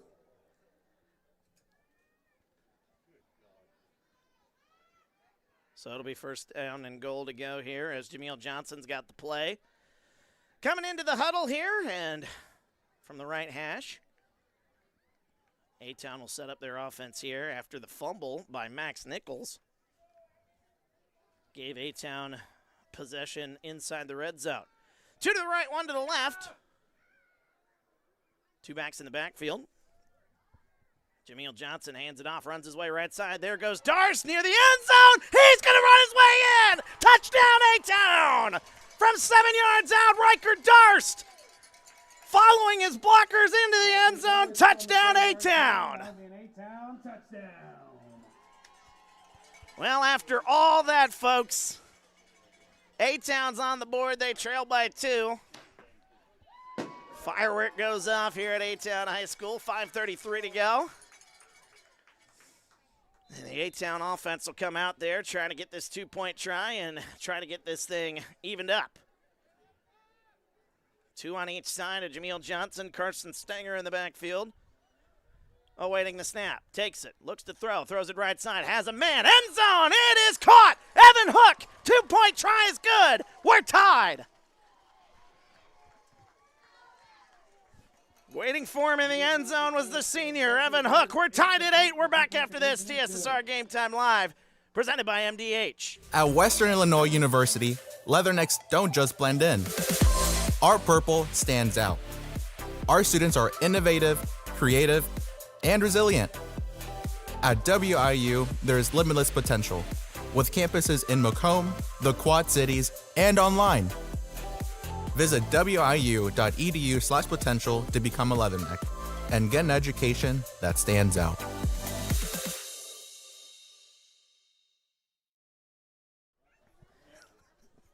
Welcome back, TSSR Game Time Live, presented by MDH. Wyatt Reed on the call. As we are about ready to get things back underway here. A-Town, a touchdown, 7-yard touchdown for Riker Darst. The 2-point try was successful. And now ROWVA Williamsfield after a long sit down. I mean, they did fumble the ball on the first play after the standoff between the fans and the officials. If you don't believe me, go back about 20 minutes ago. You'll see something you've never seen before. As that ball, it's on the ground. Somebody's got to pick it up for ROWVA Williamsfield. They do, running his way right side. That's going to be taken up to about the 25-yard line, and that's where the Cougars will take over. Yeah, that's about the only way I can explain it. A standoff between the fans and the officials, and the fans won. So, after all that, A-Town on the board. 8-8 our score. Kickoff is returned by number 5:26 to go here in the opening quarter on a cold night here at A-Town. Two wide receivers split out to the left side, none on the right. As ROWVA Williamsfield going to get their big quarterback Drake DeJanes back in there. Taking the snap, DeJanes going to throw that one. That one nearly picked, but it ends up in the hands of their wide receiver, Tamburo. He's still on his feet. He's past midfield, down near the 45. They'll mark him at the 46. That's a 30-yard gain for Parker Tamburo after a 48-yard touchdown.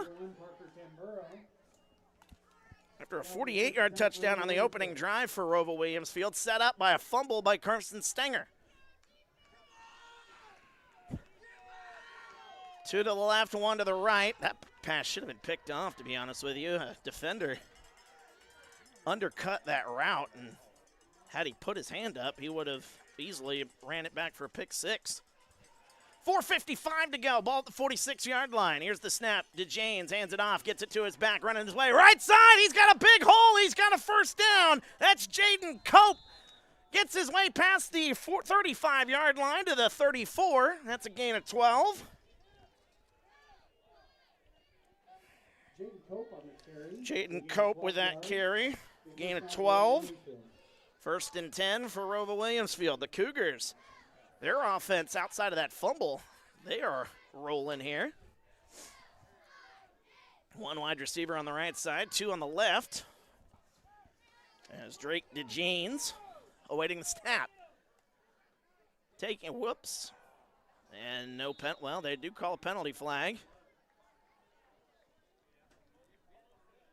Thought A-Town was going to get away with that one there for a moment, but it is not the case. It is a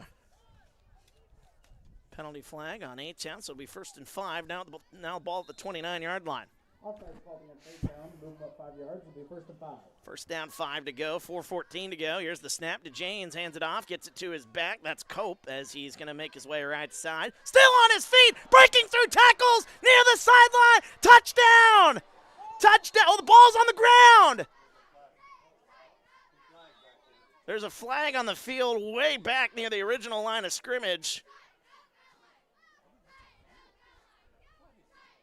How did he fumble that? So the ball ended up on the ground. Another sideline warning for ROWVA Williamsfield. And they're going to have to push this one back because that's the second one of the ball game. So that play doesn't count.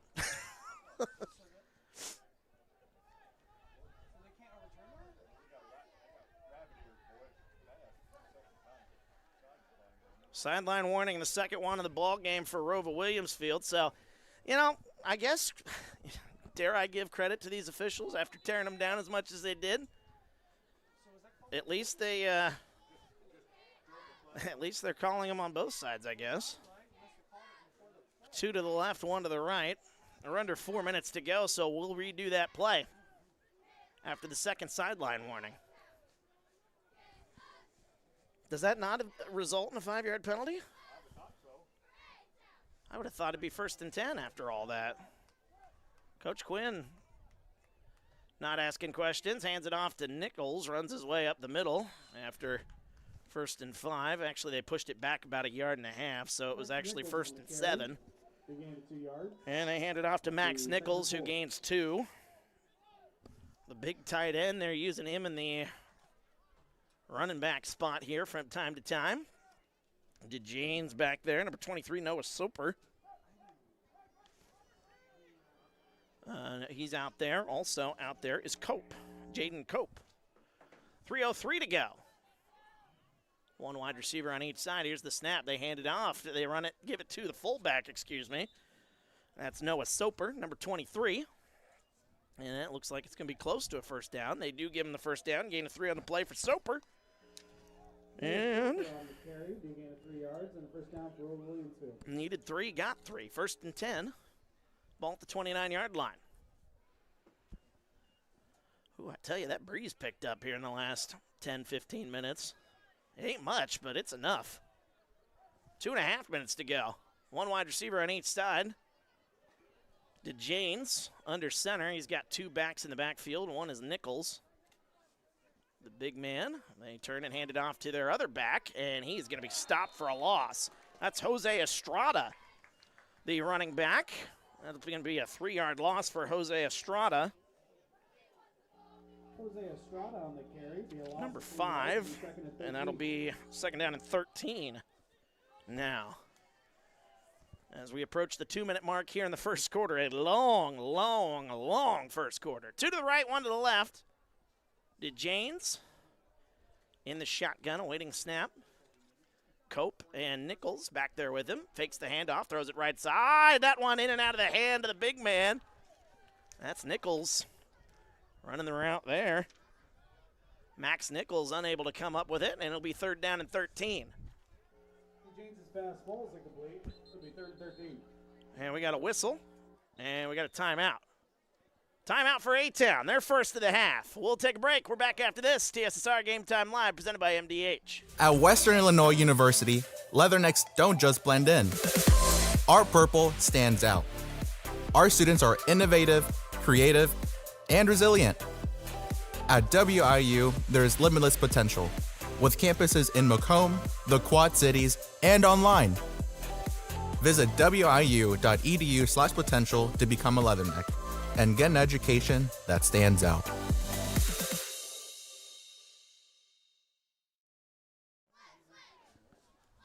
Welcome back, TSSR Game Time Live, presented by MDH. Wyatt Reed on the call. 8-8 our score. ROWVA Williamsfield with the football. They got a big play here, though. 3rd down and 13, upcoming ball at the 32-yard line. In what has been one of the wildest first quarters I think you will ever see. Seriously, go back and watch this first quarter again, and you'll be just as surprised as I am. I can't even say that. Every time I say I've seen it all, I see something else that just surprises me. 3 wide receivers on the left side with DeJanes. He's got nobody back there with him in the backfield. 3rd and 13. Here's the snap. DeJanes looking to throw. He's going to launch this one deep. He's got that arm looking for the end zone. That one's picked off! Picked off! Taking it back from the end zone. There he comes down the sideline. It's Evan Hook. He's to the 35, and he's down near the 40. Riker Darst with the interception, excuse me. He takes it to the 38, 1st and 10 for the Tornadoes. Darst with the interception.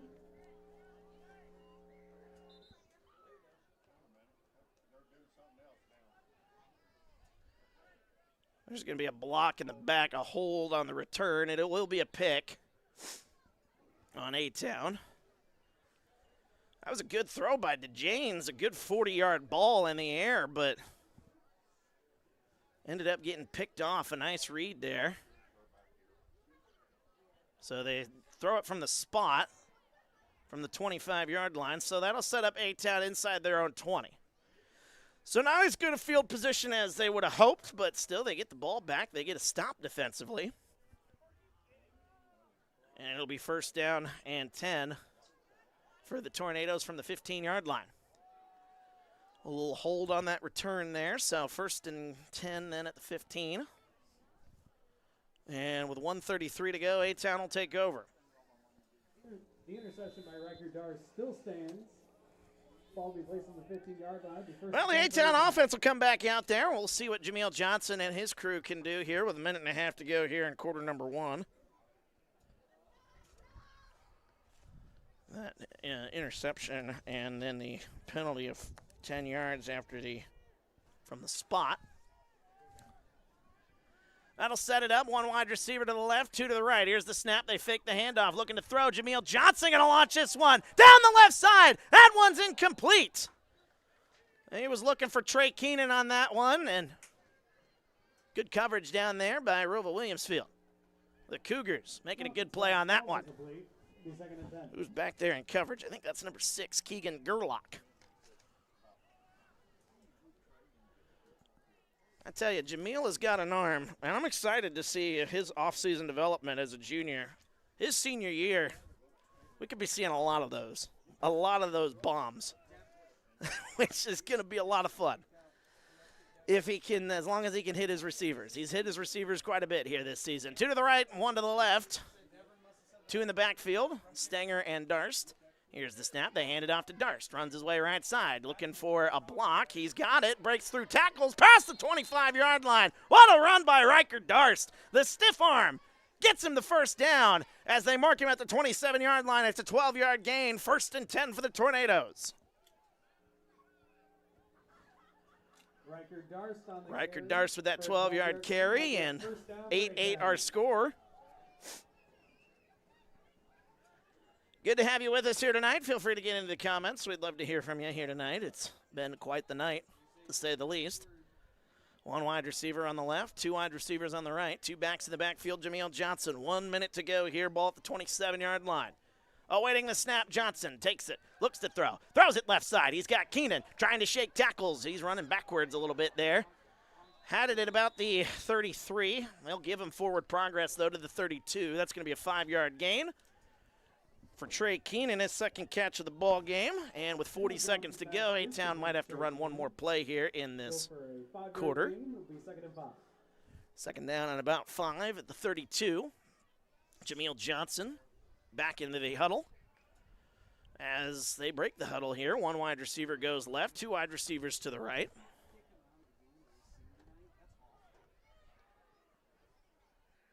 Two backs in the backfield. Johnson takes it, hands it off to Stenger. Stenger runs his way up the middle. He's going to be near the 35-yard line. They'll give him the 35. 3-yard gain for Carson Stenger. His 5th carry of the ball game. It'll set up a 3rd and short. 3rd and manageable here for A-Town. Clock will expire, and that will end one of the longest first quarters, I think, in high school football history. 45-minute first quarter. It's 8-8 our score. We're back after this. TSSR Game Time Live presented by MDH. There's been a lot of rewarding parts working at McDonough District Hospital. I've had patients come to me that maybe have not had care in the community, care available. So with the addition of nurse practitioners lately, we've been able to add more care, and that's very rewarding to me. My hope is that when the patients leave at the end of an appointment, they leave and they definitely feel like they've been listened to, and they feel like their needs have been met, their cares have been met, and that they're going to get the proper treatment that they deserve from me as a provider. At Western Illinois University, leathernecks don't just blend in. Our purple stands out. Our students are innovative, creative, and resilient. At WIU, there's limitless potential, with campuses in Macomb, the Quad Cities, and online. Visit wiu.edu/potential to become a leatherneck and get an education that stands out.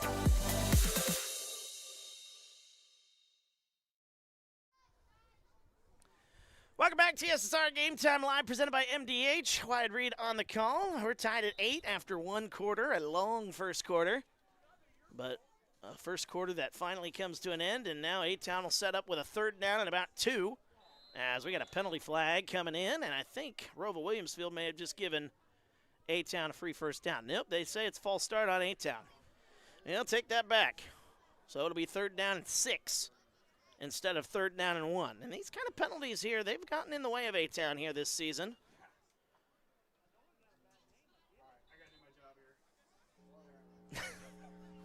Yeah, minor detail. 3rd down and 6 now upcoming as Jameel Johnson comes in.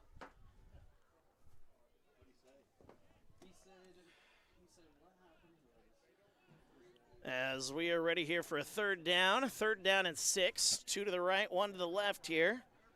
Second quarter. Hasn't gotten underway quite yet. Moving a man in motion. That is going to be Evan Hook. Here's the snap. Looking to throw. Jameel Johnson going to throw this one left side. Looking for his man. He's looking for Keenan, and that one is incomplete. He's actually looking for Evan Hook, beg pardon. As that one well over the head of Evan Hook, so it'll be 4th down. A-Town will bring out the punt unit. And the ROWVA Williamsfield defense holds strong after the interception. 11:54 to go here in the second quarter.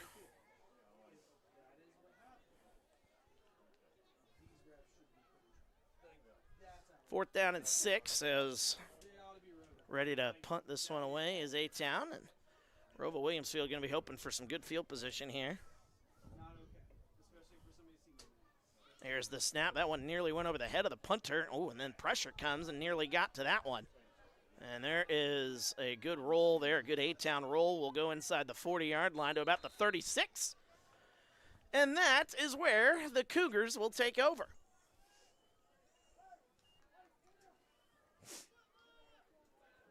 First down and 10 upcoming here for the Cougars, moving left to right. In the white uniforms. 2 wide receivers will go out to the left side. 1 will come out to the right side. As Parker Tamburo out to the right side. Number 1, he's been a problem here in the early going. He's got 2 catches for 78 yards.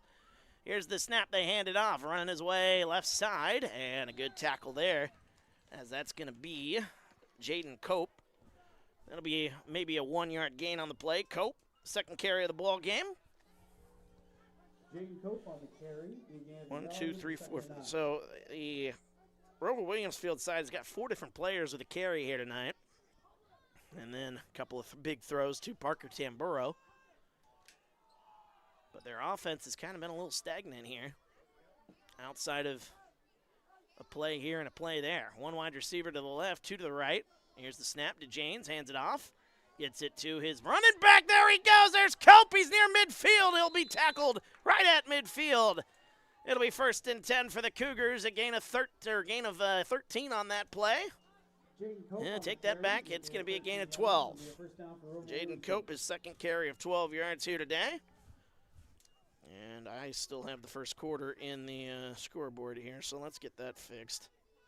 Apologies there. But you didn't miss much. 10:50 to go here in the second quarter. 1 to the left, 2 to the right side. 2 backs in the backfield. Awaiting the snap to Janes, hands it off to Cope again, running his way right side. That's a good tackle right there, as there's the senior Aiden Stromson taking down Cope for no gain. Good tackle by Aiden Stromson.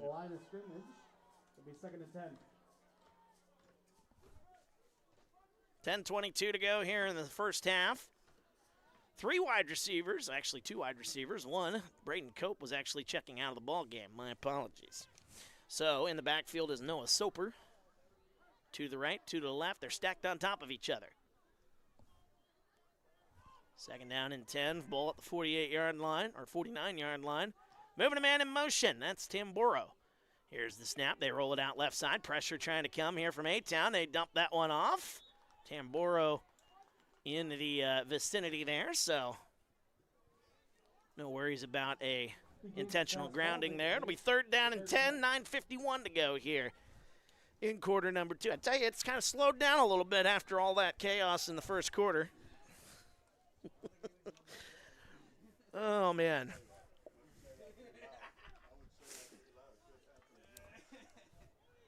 Two wide receivers go out to the left side.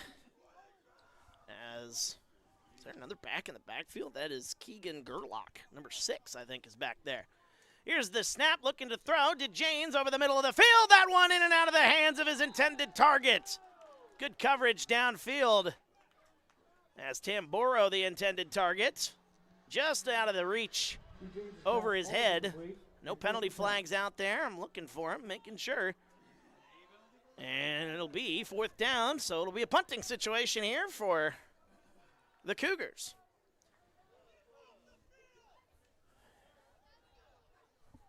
$9:47 to go here in the first half. This is quite the setup here for a punt. I don't know if I've ever seen this before. You got 2 on each side. As the punter is out there here. Here's the snap. And the punt goes right side, near side, as that takes an A-Town hop. That'll skip to about the 22-yard line. And that's where A-Town will take over, right at the 22-yard line. 9:36 to go here, first half.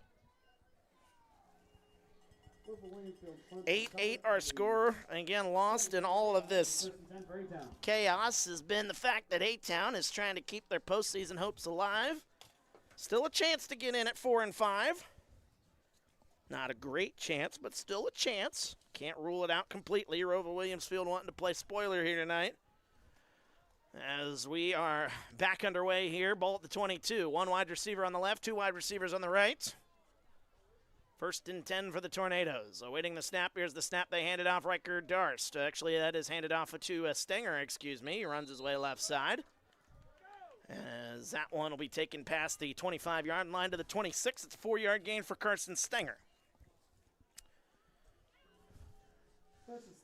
Stenger takes it past that 25-yard line, and Stenger, again, he's kind of been the workhorse here, kind of getting those 4 or 5 yards when A-Town needs them. And 4 yards on first down, obviously, I've said all season long, that is very important, staying in front of those sticks. 9 minutes to go here, first half. 2 to the right, 1 to the left. 2 backs in the backfield. That's Darst and Stenger. Awaiting the snap is Johnson. He's going to throw it right side. He's got a man. That's Evan Hook. Hook breaking through a tackle, and he's going to be taken down near the line. We'll see where they mark him. I think it's going to be good enough. As they've got him at the 32-yard line, it should be 1st and 10. It is a 6-yard gain for Evan Hook. Second 6-yard gain for number 6, Evan Hook. 1st down and 10.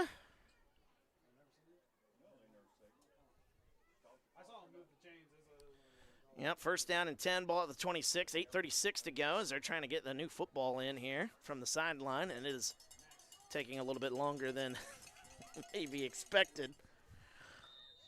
8-8 our score. Been a close one here. 2 to the right.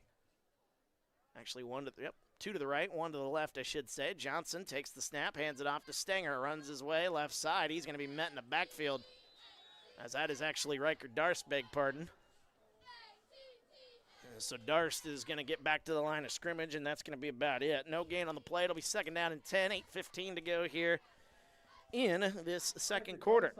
Again, if you're wanting to see the senior night activities, festivities there, you can check it out at the beginning of this stream. We did have that as they did that at about 6:20 here this evening.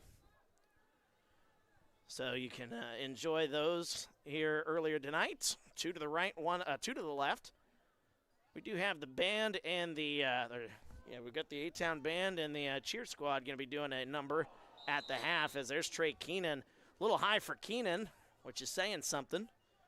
One of the more athletic guys on this team here. Incomplete pass, 3rd down and 10. Clock stops with 7:45 to go here in the first half. So Jameel Johnson has the play he wants from Coach Quinn and crew. Again, we hope to chat with Coach Quinn here in the postgame. Maybe get his side of all that stuff in the first quarter. 2 to the right, 2 to the left. Here's the snap, looking to throw. Jameel Johnson, pressure comes, moving up in the pocket. Johnson going to take it himself, still on his feet. Past the 35, he's going to be near the 40-yard line. That'll be about an 8-yard gain for Jameel Johnson, maybe a 7-yard gain. Johnson will take it up to the 39, and now it'll be 4th down.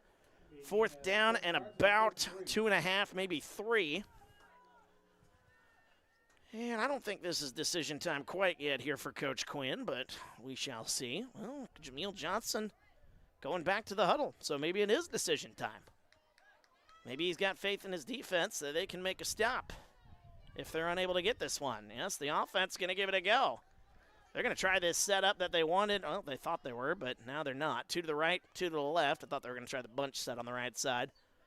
Now they move a man in motion here. That is Riker Darst. Here's the snap. Jameel Johnson on 4th down, rolling out, still looking. He's directing traffic. Throws that one down the left side, and that one broken up. A nice play there defensively for the Cougars. And that's going to be incomplete, and it'll be a turnover on downs, as that's number 6, Keegan Gerlach, getting down there for the coverage.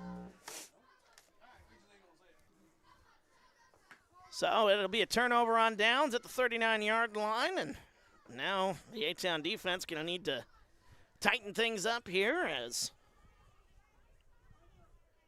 they'll take over here. The Cougars will at the 39. 2 to the right, 1 to the left as the starting quarterback out there, Drake DeJanes. Got 2 backs in the backfield. That's Cope and Nichols. Now they move them around here. Cope will be on the left. Nichols will be on the right. Awaiting the snap. He hands it off. There is Cope, and he is met in the backfield. There's Carson Stenger there to greet him. Nice tackle there by Carson Stenger getting into the backfield. No gain on the play. It'll be second down. So Cope, Jaden Cope, is 5'7", 150 pounds. He is just a sophomore for this Cougar offense. As the offense has been a little stagnant since that opening drive. Both offenses have been really stagnant since their first official opening drive. I say official because A-Town fumbled the opening snap of the ball game, and then their first full possession, they were able to take it down for a touchdown. There's Cope breaking through tackles. He's inside the 30-yard line. That's a nice play there by Jaden Cope, as he's going to be down at the 29-yard line, and that is going to be enough. He needed to get to the 29-yard line, and they gave him the 30, so they gave him a 9-yard gain. Beg pardon. Not as generous a spot as I would have given it there, but that being said, it'll be 3rd down and 1, ball at the 30, 5.5 to go here in the first half. DeJanes in the backfield. Noah Soper is the up back, and they hand it off to Soper, and I think he's going to have enough. We'll see where the officials come in. I think they are going to indeed give him a first down. Gain of 1 on the play for Soper. That's all they needed, and it'll be 1st and 10. Ball at the 29-yard line. Noah Soper with a 2-yard gain, actually, so it'll be 1st down and 10. Ball at the 28-yard line. 2 wide receivers are going to split out to the right side. One on the left side of DeJanes. 2 backs in the backfield. Nichols and Cope as they hand it off to Cope. He runs his way up the middle near the 30 or 25-yard line. Be about a 5-yard or 4-yard gain on that play for Cope. 7th carry of the ball game. He is currently at somewhere around 35, 40 yards on the night. 4:34 to go here in the opening half as 2nd down and 6. Ball is set up at the 25-yard line.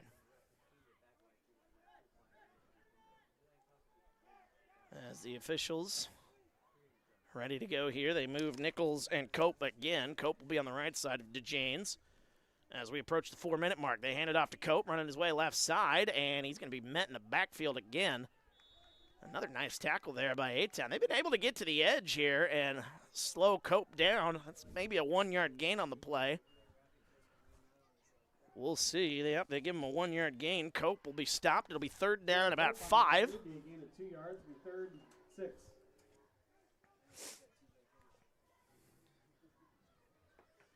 So 3rd down and about 5.5. 2 wide receivers will split out right side, 1 to the left. As Cope and Nichols in the backfield with DeJanes. Starting quarterback Drake DeJanes. Here's the snap. They hand it off to Cope again. Pressure comes. And running his way back to the right side. He can be stopped short, but it'll make 4th down a little bit easier for the Cougars. They'll stop it at the 21-yard line. And it'll be about maybe a 3-yard gain. I'll give him a 2-yard gain for Cope. So it'll be 4th down and 3, and the ball will be at the 21-yard line as we approach the 3-minute mark here in the first half. Good to have you with us here tonight. Senior night here at A-Town High School. A-Town looking to keep their postseason hopes alive here with a win to give them 4-5 the record, and maybe, just maybe, things will work out. You never know. 4th down and about 2.5. I formation. Who they got there in the backfield there? That's number 6. That's Keegan Gerlach. I think they're just trying to get them to jump offside. A-Town got to be disciplined on this one as a good play there by the A-Town defense, not jumping offside. ROWVA Williamsfield uses their final timeout. We'll take a timeout with them. We're back after this. TSSR Game Time Live, presented by MDH. At Western Illinois University, Leathernecks don't just blend in. Our purple stands out. Our students are innovative, creative, and resilient. At WIU, there's limitless potential, with campuses in Macomb, the Quad Cities, and online. Visit wiu.edu/potential to become a Leatherneck and get an education that stands out.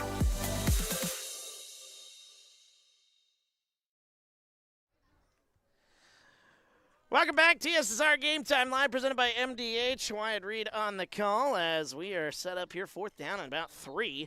Ball's at the 21-yard line here. ROWVA Williamsfield looking to keep this drive going. They just burnt their last time out. So we will see what the Cougars call out of this timeout. Nichols and Cope in the backfield. 1 wide receiver on the left, 2 to the right. 4th down and 3. 2.5 to go here. Here's the snap. They hand it off to Cope. He's met in the backfield, and the A-Town defense is going to stop the Cougars. Oh, what a play there. The A-Town defense has been getting into the backfield, and they make another stop, and now the offense will step out onto the field. Didn't see who got back there initially. I know Aiden Stromson was part of it.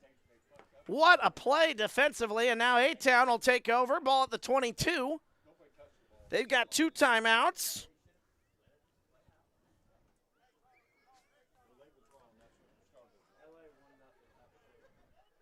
LA 1-0, top of the 3rd. That's the World Series getting underway tonight there in Toronto. 2 to the right, 2 to the left. Jameel Johnson with 2:27 to go here, A-Town. Here's the snap. Johnson going to launch this one left side. Has Keenan, but it goes through his hands. And Keenan unable to get that one. 2nd down. Clock will stop with 2:23 to go. Fastball is incomplete. 2nd and 10. The A-Town offense been a little slow here tonight after the opening drive touchdown. A 7-yard touchdown by Riker Darst. Really to start the 2nd quarter after a chaotic scene in the 1st quarter, which we've certainly made our cases about. 2:23 to go, and they'll split out. 2 wide receivers on the right, 1 wide receiver on the left. Jameel Johnson with 2 backs in the backfield. 2nd down and 10. Awaiting the snap. That's a low snap. Johnson is going to take it. Pressure comes. He's going to be looking. Still going to be looking to use his feet as he tries to stiff arm. He's going to get back to about the line of scrimmage. No gain on the play. Able to make something there, I guess, out of nothing. It could have been a lot worse after that low snap. It'll be 3rd down and 10. Clock ticks as we approach 2 minutes to go.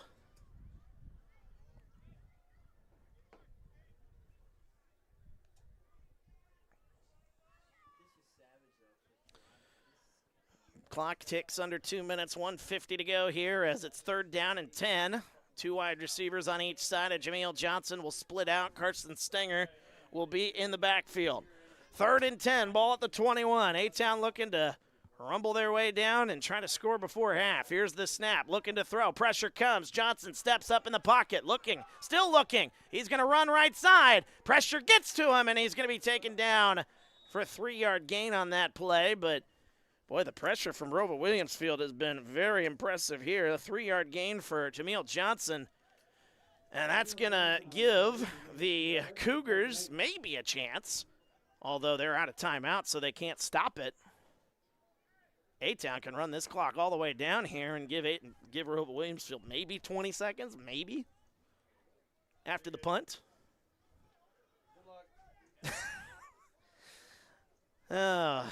Again, halftime, we will have the halftime festivities for you guys, so stick around for that. The punter awaiting the signal from the officials before they're going to snap this ball here. No hurry. And they may even take a delay of game here. A timeout actually is called here with 36.7 seconds to go. A-Town down to 1 left. Not a bad play there for Coach Quinn and crew. We'll take 15. We're back after this. TSSR Game Time Live presented by MDH. I went through MDH when we were trying to get pregnant. My experience was nothing short of phenomenal. It was really reassuring and comforting knowing that I had so much support and kindness around me. My entire pregnancy at MDH was amazing.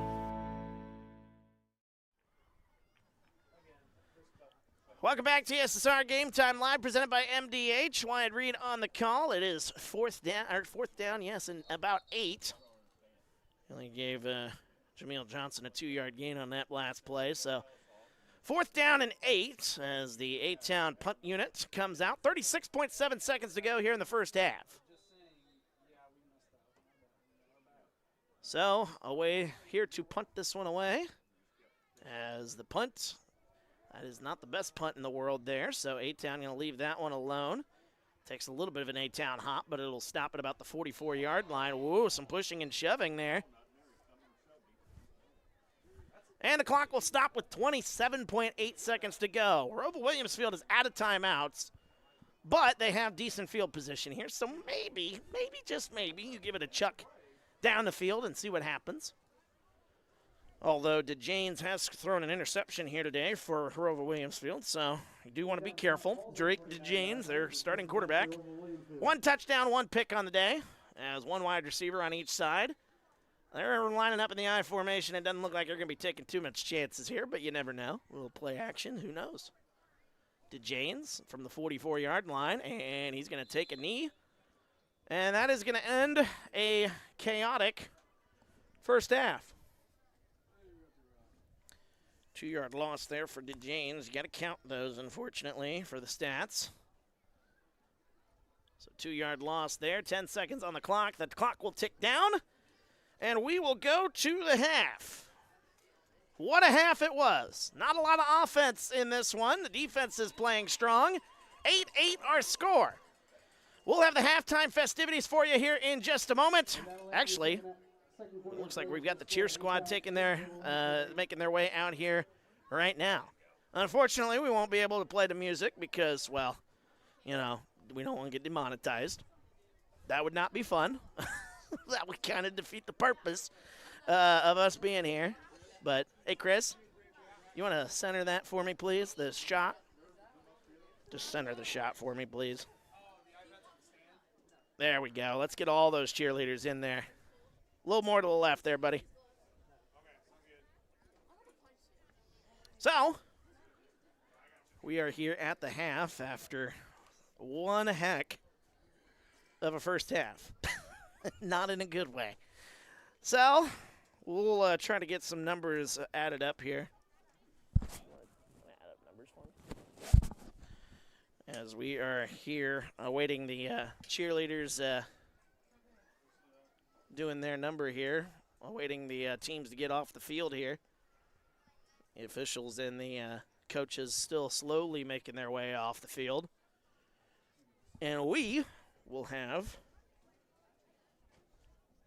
the halftime show for you here in just a moment.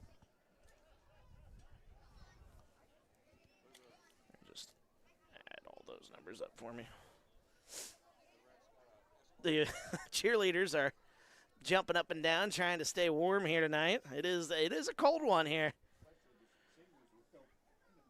8-8 our score. The A-Town Tornadoes got on the board with a 7-yard touchdown by Riker Darst.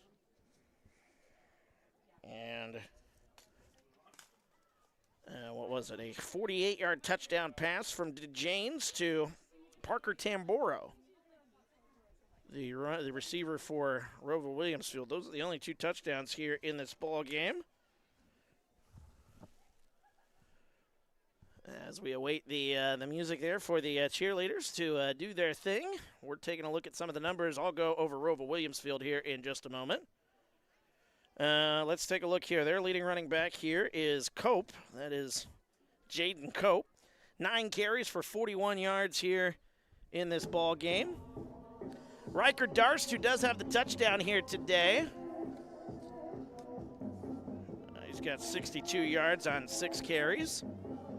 We're going to get the rest of the numbers here for you here, but you can sit back and enjoy the performance here from the A-Town cheerleaders. Carson Stenger, who's had a tough day here tonight on the final game of the season. He has a fumble, but he's got 6 carries for 25 yards. So, and then Riker Darst, 6 carries for 62 yards. Appreciate you.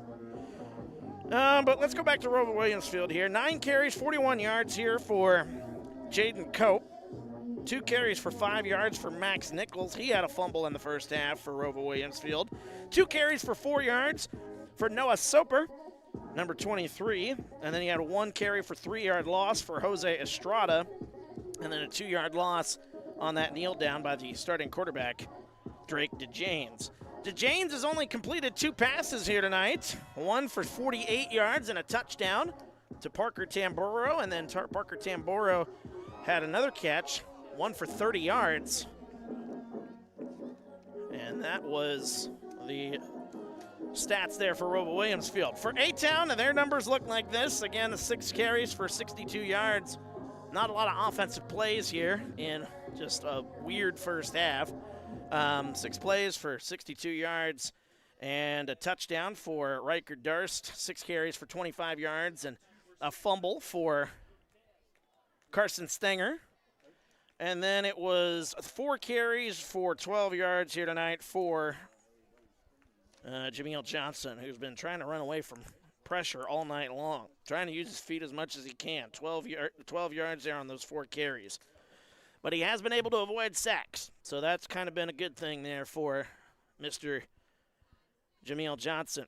And the passing game has been almost non-existent here tonight as the Tornadoes cheer squad doing great without their music here tonight, it seems like. It was 2 catches for 17 yards for Trey Keenan, and Jameel missing a couple of open shots there for Keenan. So, I mean, if you can hit him on a couple of those plays here, maybe we're talking about a different story here. 2 catches for 12 yards here for Evan Hook tonight as well, and that is it in the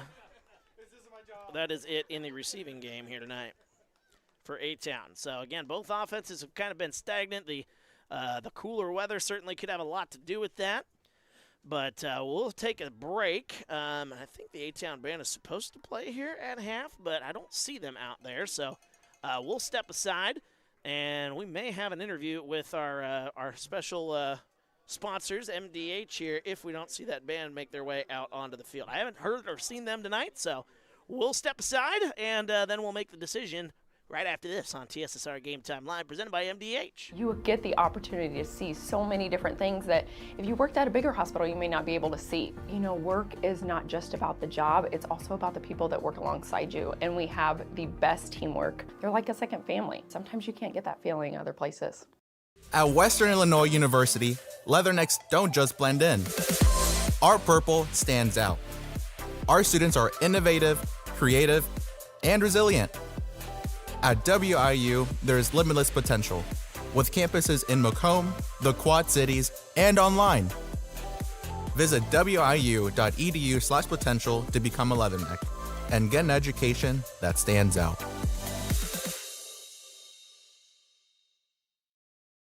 It was the community that really drew me back to Macomb. I'm from a small community, and I'm from a farm family, and ultimately I always wanted to practice in a place like that, and I felt that I had the ability to connect to people who with a similar background from me, and the fact that the staff members at the hospital and the support, all the support staff at the hospital was also focused with the goal of patient care. It felt like it just all came hammered at home for me.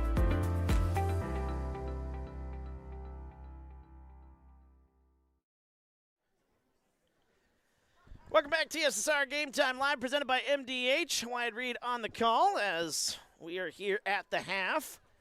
As the A-Town Tornadoes, again, trying to keep their postseason hopes alive, and it has been a battle here tonight against ROWVA Williamsfield. The Cougars coming in 1-7 on the season, trying to play spoiler. They've been doing a good job at it so far here, as they are currently tied with the Tornadoes here. Tied at 8. A 48-yard touchdown pass to Parker Tamburo for ROWVA Williamsfield. Got things going on there, opening possession, and then A-Town on the following possession. A-Town got the opening kickoff, by the way, but right after that, A-Town fumbled the football away, and then it was Tamburo getting that 48-yard touchdown catch, putting ROWVA Williamsfield up 7-0. But then, after everything that happened in the first quarter, which if you didn't see the first quarter, you might have to go back and watch that. I can't really explain it. I've tried to explain it as best I can, but yeah, you just kind of got to see everything unfold the way it did in that first quarter.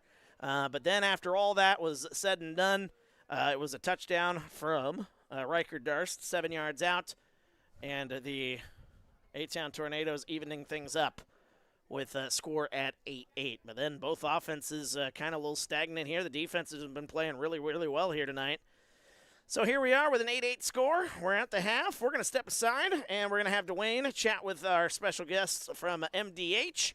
They're our title sponsor, of course, here at TSSR. Without them, we wouldn't be able to do what we do. So we're going to step aside. We're going to be back, get you ready for the second half here in just a little bit, as you're watching TSSR Game Time Live, presented by MDH. And welcome back. I'm here with Emily Alden now. And Emily, patient advocate, is that right? Yes, that's correct. That sounds like a title that encompasses a whole lot. Let's first put it in simple words if you can, and then we'll kind of go in depth a little bit. Yes, as the patient advocate, there is a lot to do in the role, but it's a fantastic opportunity. So generally speaking, I will help patients. I will talk about the service that they have here and just in general measure the patient experience for the entire organization. Well, speaking of knowing the entire organization, kind of the theme has been everybody knows everybody at MDH because you're a smaller rural hospital, even though MDH offers a lot. You literally have to probably know everybody or most everybody because you need to know what each thing's going to happen if that patient's dealing with it. Yes, that's very true. When I first stepped into the role about a year ago, it was really an interesting and fantastic opportunity to get to know all of the departments, how they work together and individually, and just to see the well-oiled machine. Well, patient care, obviously, at a hospital is key. You're a key part of that. What is it about patient care at MDH that makes MDH special?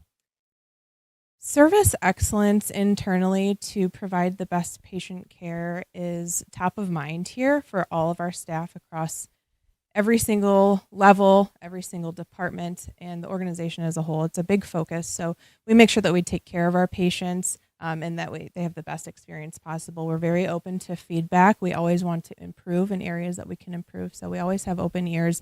We always appreciate the feedback that we receive. You are working with all departments. And when a patient comes in, let's say they come into the ER, and then they come to ICU, and then they go to the floor, your job kind of is to let the patients know what you can do, right, or what you offer, or what they can do. Am I missing that? Is that correct? Yes, actually, our case management department is instrumental with that side of things. Every once in a while, I'll step in and just check in on patients, see how their experience overall is going, to collect that feedback and see if we can implement any changes to make it even better.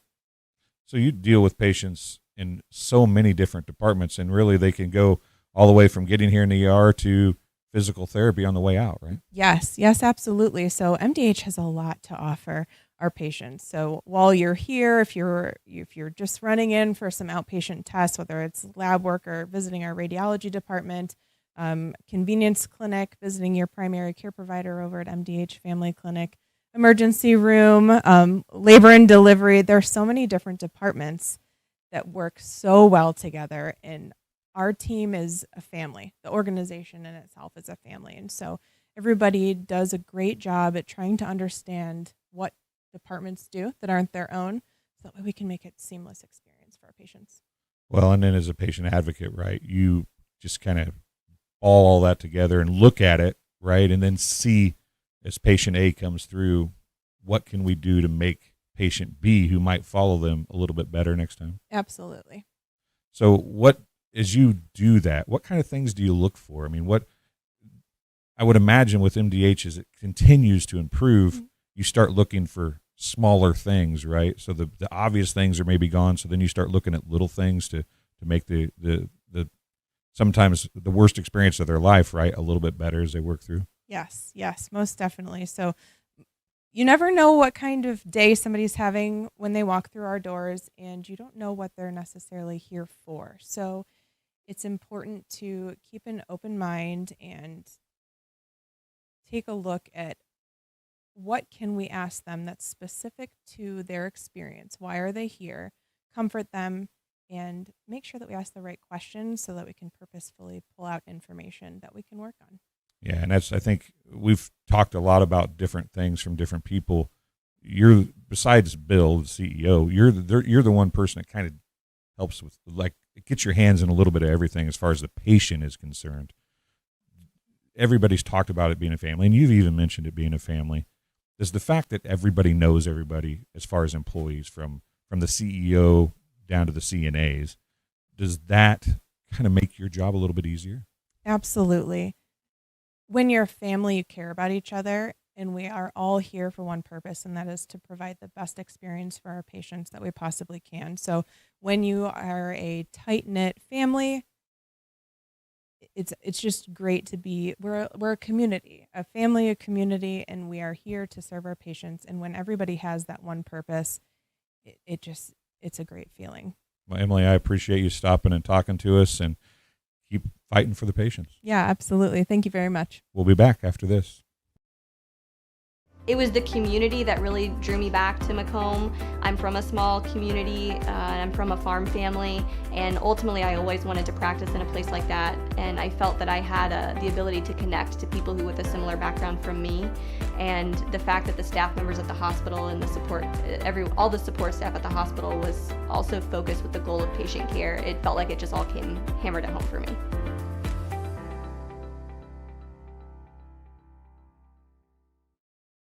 At Western Illinois University, leathernecks don't just blend in. Our purple stands out. Our students are innovative, creative, and resilient. At WIU, there's limitless potential, with campuses in Macomb, the Quad Cities, and online. Visit wiu.edu/potential to become a leatherneck and get an education that stands out.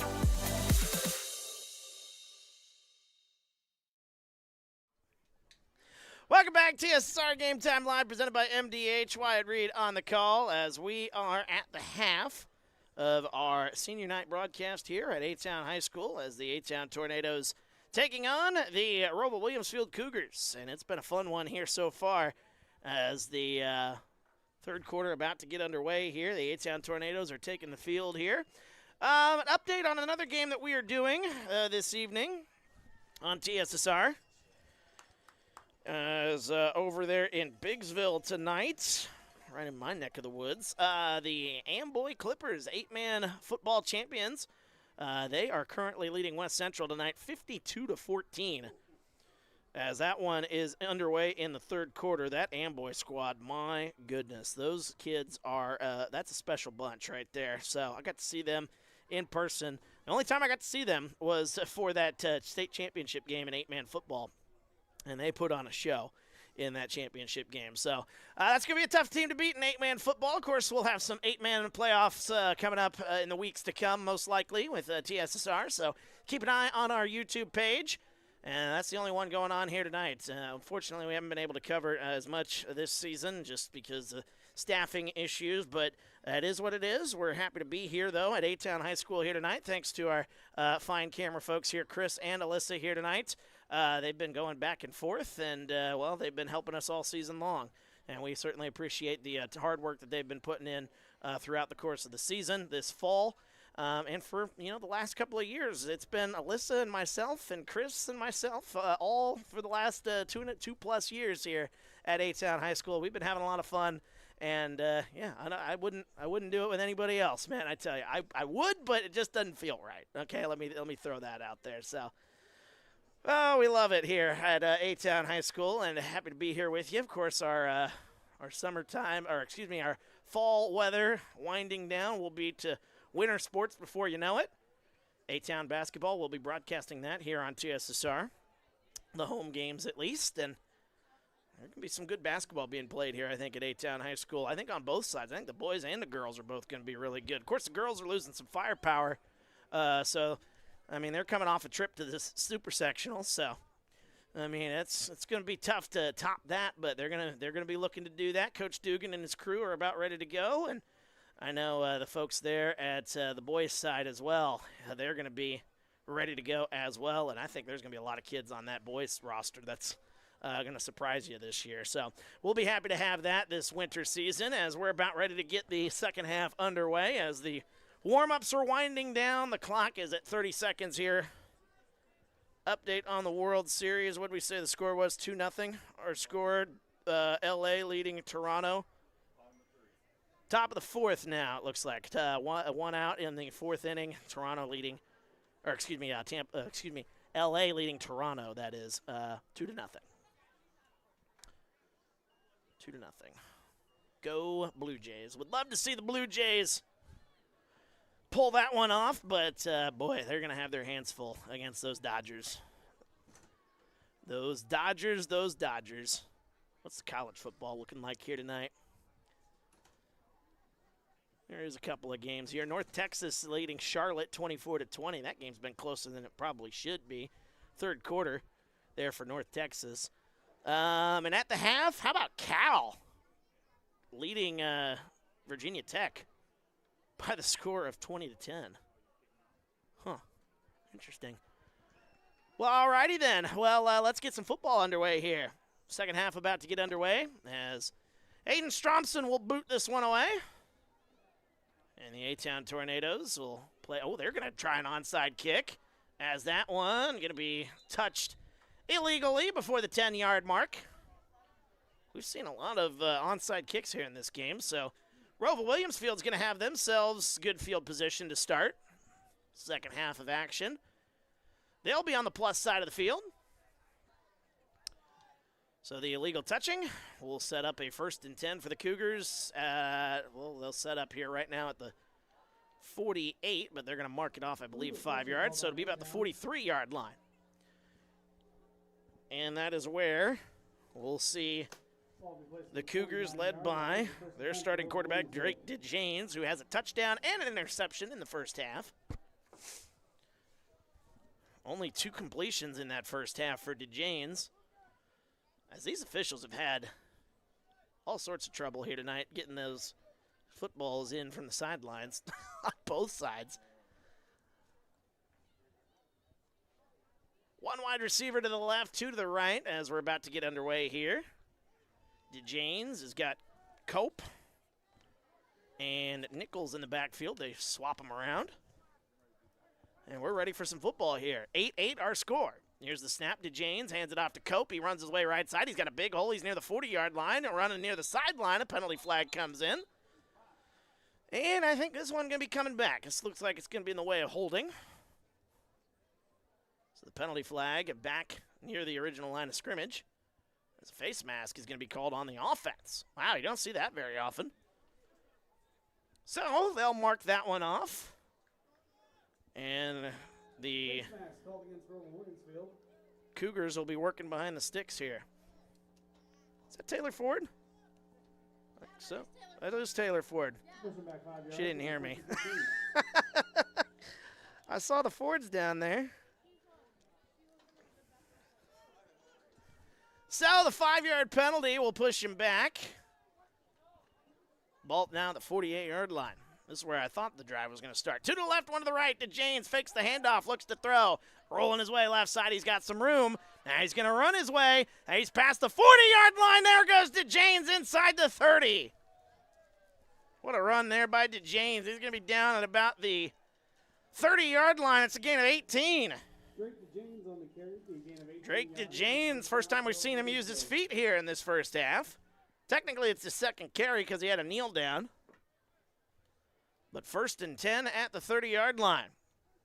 11:44 to go here in our third quarter. Let me update the scoreboard here before I go too much further into our broadcast here. Here's the snap. Hands it off to Cope. He'll run his way left side. He is met in the backfield. Boy, A-Town's been able to hold him to a very limited offense. See where they mark him. That might be about the line of scrimmage. A 1-yard gain for Cope.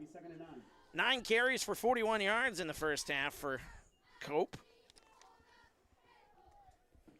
Jaden Cope, 5'7", 150-pound running back. He is just a sophomore. 1 to the left, 2 to the right. 2 in the backfield here as we got a whistle. We got a penalty flag on the field. False start is the call. It'll be on ROWVA Williamsfield, so back him up. Back him up a little bit more. False start is the call. False start called against ROWVA Williamsfield. Back him up 5 yards. So penalties have been a little bit of an issue here in the early part of this half for the Cougars. Second down and 14. Ball at the 34-yard line.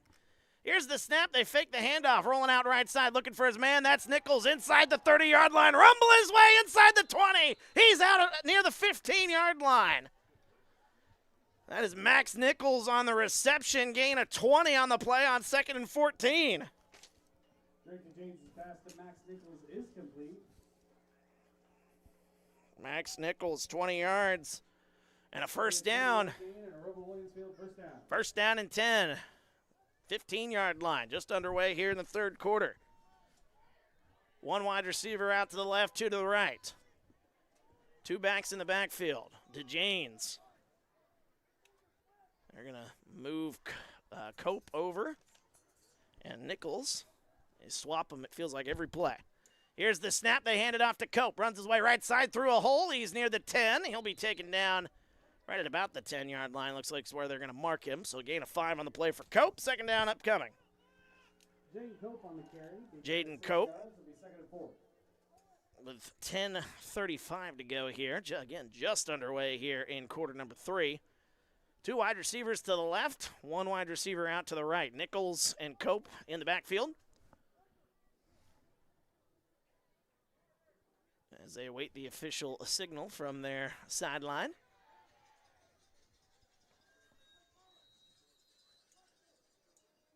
As second down and 5 upcoming for the Cougars. Here's the snap. Nichols rumbling his way. He's got it. He's going to be near the line. And they're going to push him back. Forward progress is going to get him close to the line. He'll be at about the 6-yard line. It's a 4-yard gain for Max Nichols. So now it's third down. Third down about 1. And they're going to bring in the big offense here, it looks like, for ROWVA Williamsfield. They did this in the first half on the 2-point try. They bring in a different quarterback. They're bringing in Duncan Sechrist. And they bring in 2 linemen, number 57 and 58. That's Carson Landon and Riley Triplett. I mean, this is a play straight out of the 85 Bears playbook, isn't it? Outside of bringing in a new quarterback. The jumbo set, third down and 1 at the 6. Sechrist awaiting the snap, and it looks like they jumped a false start. Well, they tried to bring in their big boy package, and the big boys jumped a little early, so a 5-yard penalty. That's going to push them back, so it'll change things up for third down. False start called against ROWVA Williamsfield. Pushing back 5 yards. It'll be 3rd and 6. Well, they bring the regular offense now back out onto the field. What's that? Third down and 6 now. Ball near the 10-yard line. As we're just underway here, coming up on 9 minutes to go in the third quarter. Good to have you with us. Feel free to get into the comments. Let us know where you're watching from, who you're pulling for here tonight. 2 to the right, 1 to the left. Here's the snap, and I think we got another penalty. Timeout called. Maybe. We don't know. Might have been an inadvertent whistle. We don't know. We haven't got an official signal yet. Oh, so they have to make a substitution.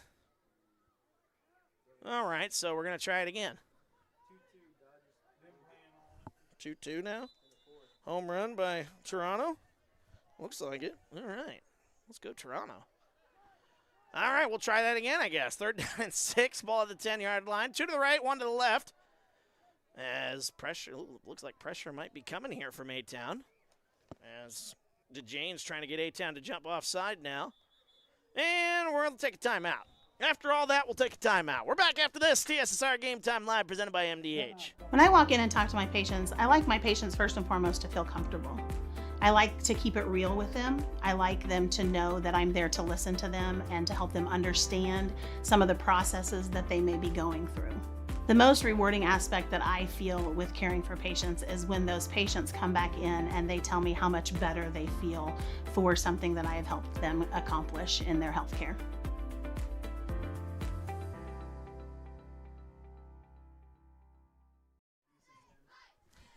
Welcome back, TSSR Game Time Live, presented by MDH. Wyatt Reed on the call, as we've got a big third down upcoming here as the A-Town Tornadoes looking to make a stop here defensively. Third down and 6.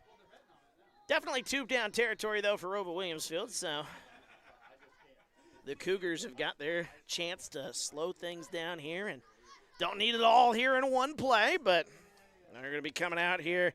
Drake DeJanes, the starting quarterback, one wide receiver on each side, two backs, actually two wide receivers on the left. That nearly a high snap. DeJanes going to roll out left side. Pressure comes. Dumps that one off. Nichols wide open in the flat. That's a touchdown. Touchdown Cougars. Max Nichols from 10 yards out. Second catch of the ball game for Max Nichols. He makes that one from 10 yards out. And it's a touchdown. 14-6 now our score. Good opening drive for the Cougars after the halftime. 8:32 to go here in the third quarter. And here, most likely going to be that jump. Well, no, they don't bring out that jumbo set. I thought they were going to. Two to the right, one to the left. They got Nichols lined up as a tight end on the right side. They've got Cope in the backfield. They moved Nichols. Here's the snap. They fake the handoff, rolling out right side. DeJanes gets away from one tackler. Over the middle, he's got his man. There's Nichols for the two-point try. It is successful. And the Cougars are back in front by 8. 16-8 the score. We're back after this. TSSR Game Time Live, presented by MDH. When I walk in and talk to my patients, I like my patients first and foremost to feel comfortable. I like to keep it real with them. I like them to know that I'm there to listen to them and to help them understand some of the processes that they may be going through. The most rewarding aspect that I feel with caring for patients is when those patients come back in and they tell me how much better they feel for something that I have helped them accomplish in their healthcare.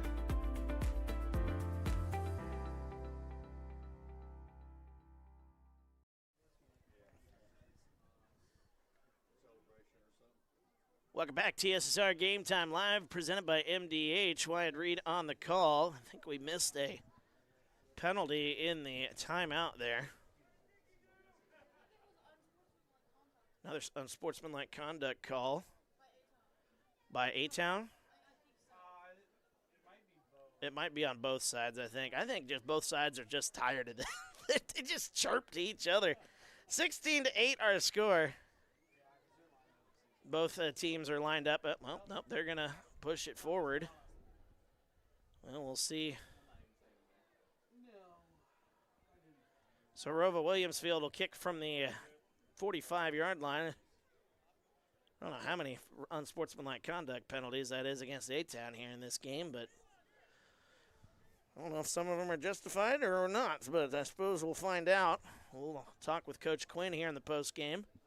Try to get his side of the story. I'm sure he's just as frustrated as we are up here in the press box.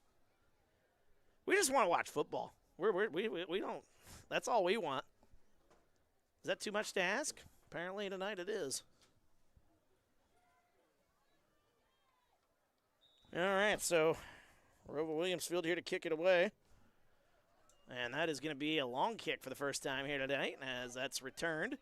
That's Riker Darst trying to get away from some tacklers. And he'll be taken down near the 20-yard line. He'll be marked at about the 19. And that is where A-Town will take over here. 8:25 to go here in the third quarter. 16-8 our score. A-Town trailing here in this one. Been a tough night here for both offenses to get really any kind of momentum going, but I mean, when the officials have been stopping it as much as they have, it takes your momentum away no matter who you are. You just stand around in the cold, you tighten up, and hard to get a good flow when things have been slowed down as much as they have here tonight. Two wide receivers to the right, one to the left. Jameel Johnson in the shotgun, awaiting the snap here. 1st and 10 at the 19. They fake the handoff, throws it. There's Keenan. Oh, that one in and out of his hands, and that one was nearly picked off. As that was a good play there by Keegan Gerlach. Nearly coming away with that one off the fingertips of Trey Keenan. That's the second or third time today we've seen Keenan let one go through his fingertips. Amanda joining us in the comments here tonight. So good to have you here, Amanda. Miss Amanda Stenger. Good to have you with us here. Again, feel free to get into the comments there. Cheering on the Tornadoes here. Two to the right, one to the left. Two backs in the backfield. Johnson hands it off, runs his way. There's Riker Darst. Boy, that ROWVA Williamsfield defensive line has been very impressive here tonight. They might give him a yard on that play. There's Riker Darst. 1, 2 yards on the play. Darst with 6 carries for 62 yards in the first half. So it's 3rd down and about 9, or 8.5, as we're under 8 minutes to go here in quarter number 3.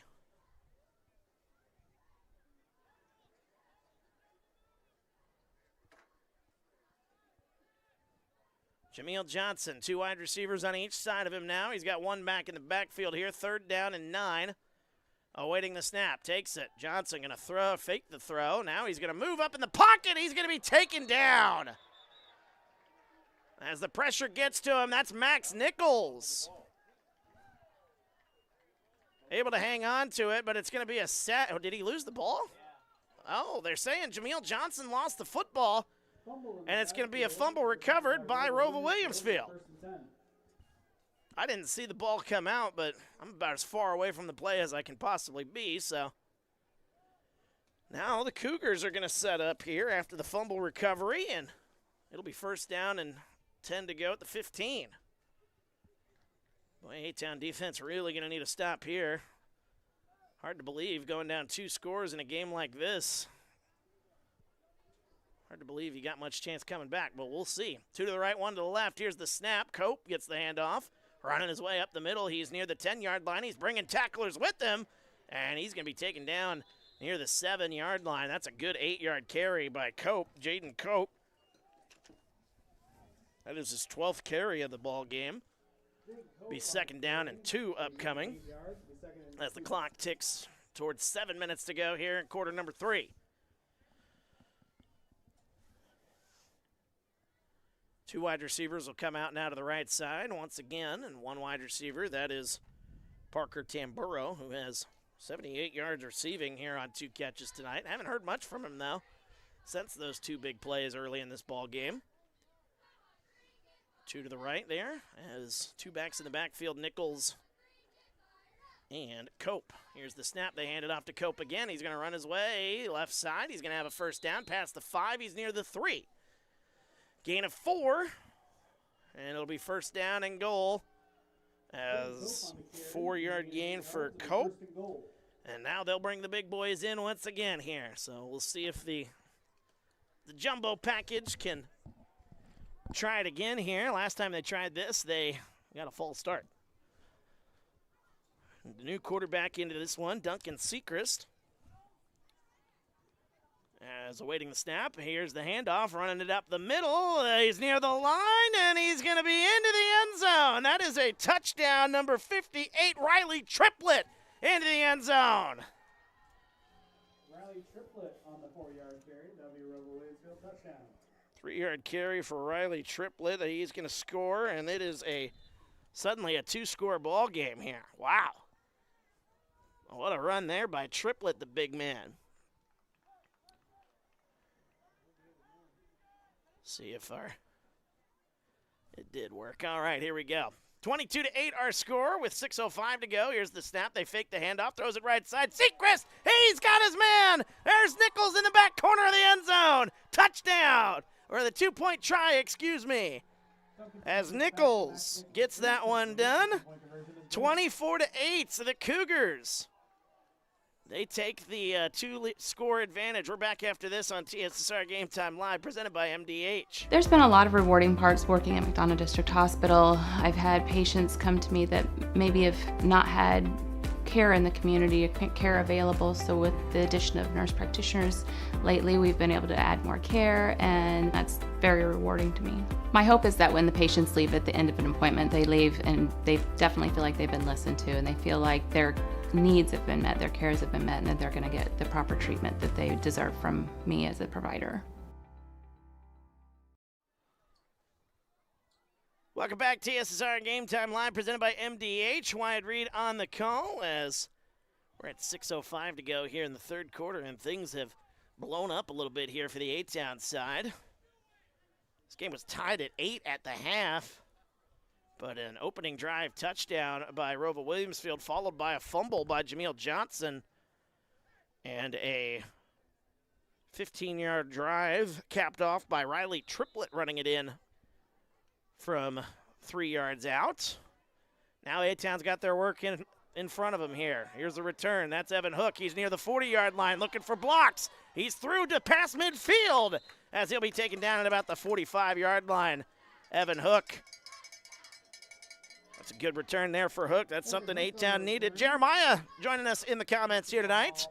Appreciate you there, Jeremiah. Said watching from A-Town. Appreciate the broadcast, he says.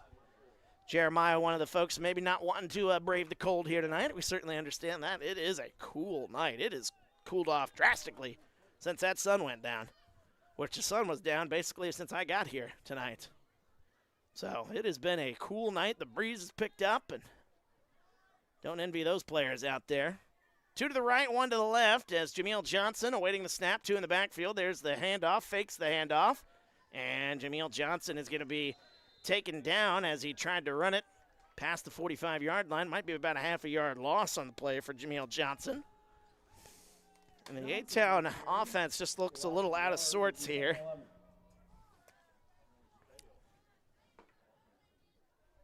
The 45-yard line is where A-Town will set up here as clock ticks under 5.5 minutes to go here in the third quarter. Jameel Johnson has got the play. He'll run up to the huddle. They break the huddle, and 2 wide receivers split out right side. That's Hook and Andrews. And Trey Keenan will come towards the near side. Taking the snap, giving the handoff. Riker Darst runs his way up the middle. He spins his way. He's spinning his way down near the 41-yard line. Near side official gave him the 40-yard line, so that is a generous spot there. 5-yard gain for Riker Darst. It'll be third down and about 6 on the play. 5 yards will be 36. Under 5 minutes to go here, third quarter. 24-8 our score. A couple of rushing touchdowns for, oh, and I put that as a receiving touchdown. What am I doing? Oh, goodness. All right, here we go. 2 to the right, 1 to the left here. It's third down and 5 as Jameel Johnson loses the football and is able to fall back on top of it. It'll be about a 3-yard loss on the play for Jameel Johnson. Things just keep going from bad to worse here for A-Town in this quarter. A fumble in the backfield, and now when you're down 3 scores in a game like this, Coach Quinn, I feel like he's going to have to maybe try to bring his offense out here and give it another go. I mean, he went for it on his own 39-yard line late in the first half, so I got to feel like he's going to go for it here on this one. And that is exactly what he's doing here. 1 wide receiver, 2 wide receivers split out left side, 2 on the right. Jameel Johnson, 1 in the backfield. 3:45 to go here, 4th down and about 9. Here's the snap. Jameel looking to throw. He's going to move up in the pocket. Pressure comes, and he's going to be taken down. Jameel Johnson, a 3-yard loss on the sack. And that is a turnover on downs, and the Cougar defense holds strong. The Cougars will take over at the 46-yard line. 3:36 to go here in the third. Malachi Barker, watching from the warm inhabitants of my home in Abingdon. You know what? I'm a little jealous for you there, but that's all right. We'll brave it out here in the elements. 2 to the right, 1 to the left here as awaiting the snap here. ROWVA Williamsfield, DeJanes. Drake DeJanes, he's got Cope back there with him.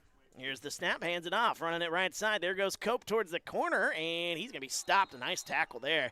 That's Trey Keenan in on the stop. Able to hold that to no gain on the play.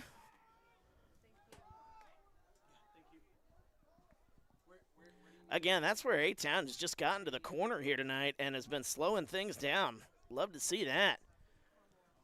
Able to make those plays. The big issue's been running up the middle. ROWVA Williamsfield's been able to pound their way right up the middle. Running to the edge hasn't worked so far here tonight. 3 minutes to go here as second down and 10. Ball at the 46-yard line.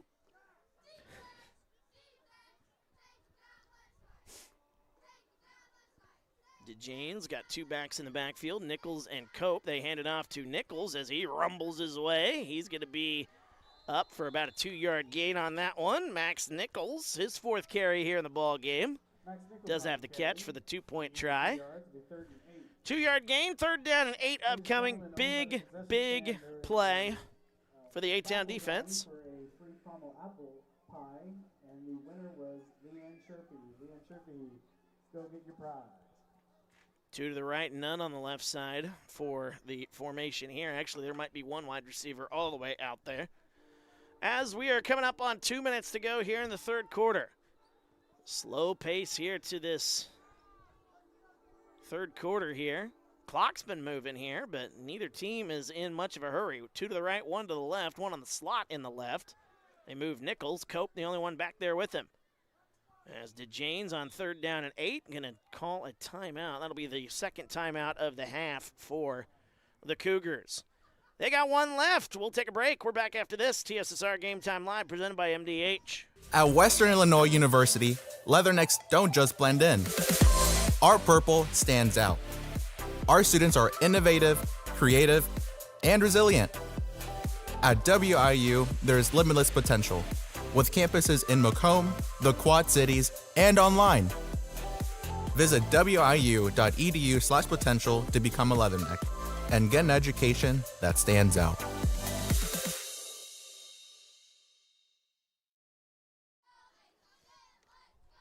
Welcome back, TSSR Game Time Live, presented by MDH. Wyatt Reed on the call. As we got 3rd down and 8, ROWVA Williamsfield taking a timeout there a moment ago. They're down to 1 timeout left here in the half. 24-8, ROWVA Williamsfield. Coming in at 1-7 on the season, trying to play spoiler. A-Town looking to keep their postseason hopes alive. 4-5 could still get you into the playoffs if things work out, but 3-6 most certainly won't. So A-Town's got a tough hill to climb against this very stout defense of the ROWVA Williamsfield Cougars. 2 to the left, a tight end on the right. DeJanes takes the snap, looking to throw. He's going to launch this one left side, looking for help, and that one is incomplete.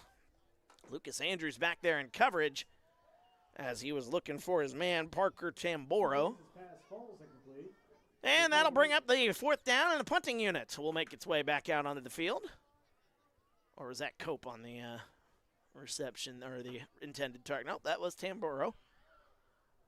The 1 and the 7 got me a little confused there. 1:47 to go here in the 3rd quarter, so A-Town's defense holds strong. As, the defense nearly got there on that one. This is a good punt. It's going to be taken. Oh, Pick needs to pick it up. Riker Darsty's inside the 10. He's going to spin his way past the 10-yard line, but... And a penalty flag comes in. What is it now? We might have some holding or block in the back or something. A-Town might get pushed back even further here. We'll see. Oh, roughing the kicker. And then an illegal block in the back against A-Town. So that might bring ROWVA Williamsfield their offense back. That's a 15-yard penalty on the roughing the kicker. And that's going to be a free 1st down on 4th down and 8.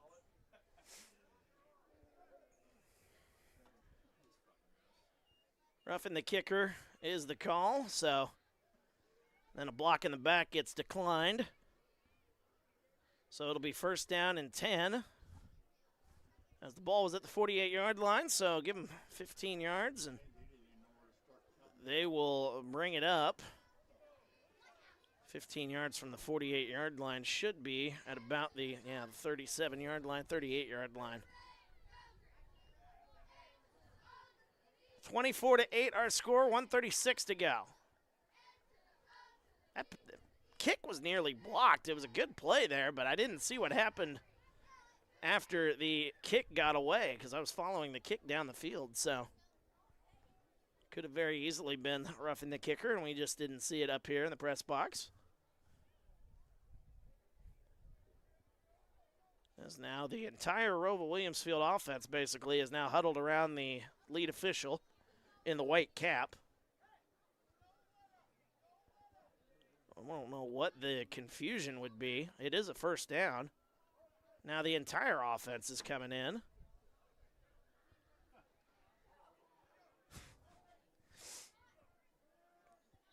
All right, so ROWVA Williamsfield was ready, but apparently the officials were not. 2 to the right, 1 to the left. 2 backs in the backfield here. Nichols and Cope back there. Here's the snap. Here's the handoff to Cope as coming in, making a nice play. And I think the ball's on the ground again. And ROWVA Williamsfield's able to fall on it. Wow. Able to fall on it there, number 73. That is Landon Anderson.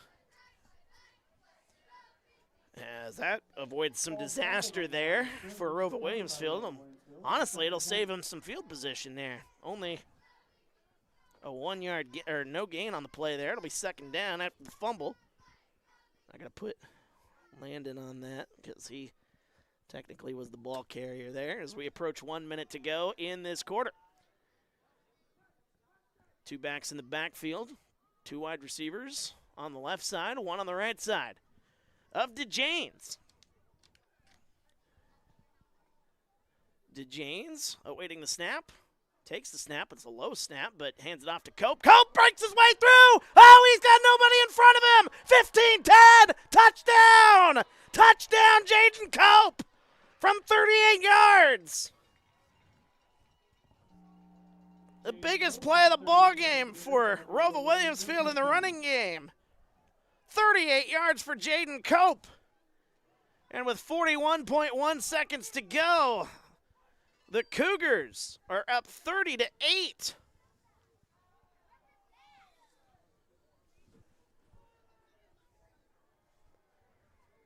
.1 seconds to go. They bring in their jumbo set, triplet.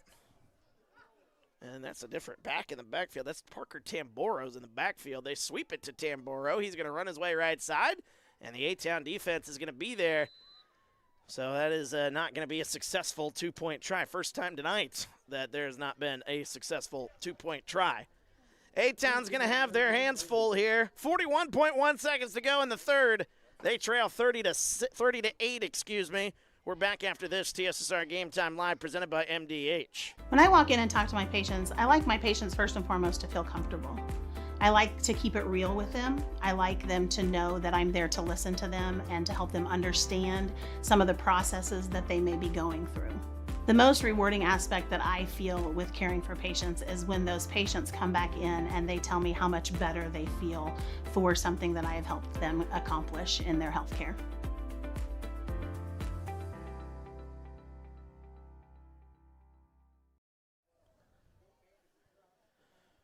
Welcome back, TSSR Game Time Live, presented by MDH. Wyatt Reed on the call. 30-8 our score.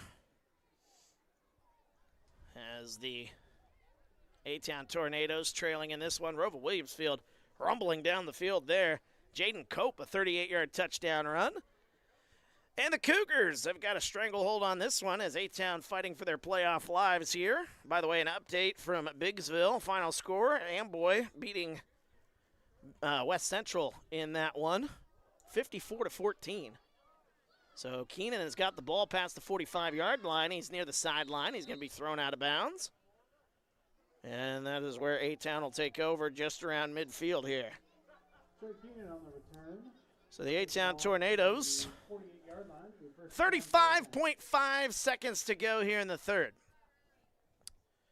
Offense has been very stagnant here tonight, to say the least. They had a pretty decent first half, I should say, in regards to the running game, at least with Riker Darst. Darst had 6 carries for 62 yards. Was getting some big plays, but ever since then, it has been very quiet. They hand it off. There goes A-Town, as that is Carson Stenger carrying it for about a 7, maybe an 8-yard gain on the play. Give him 8 yards. Carson Stenger, it's his 7th carry of the ball game with 18 seconds to go. We'll see if Coach Quinn decides to run another play here.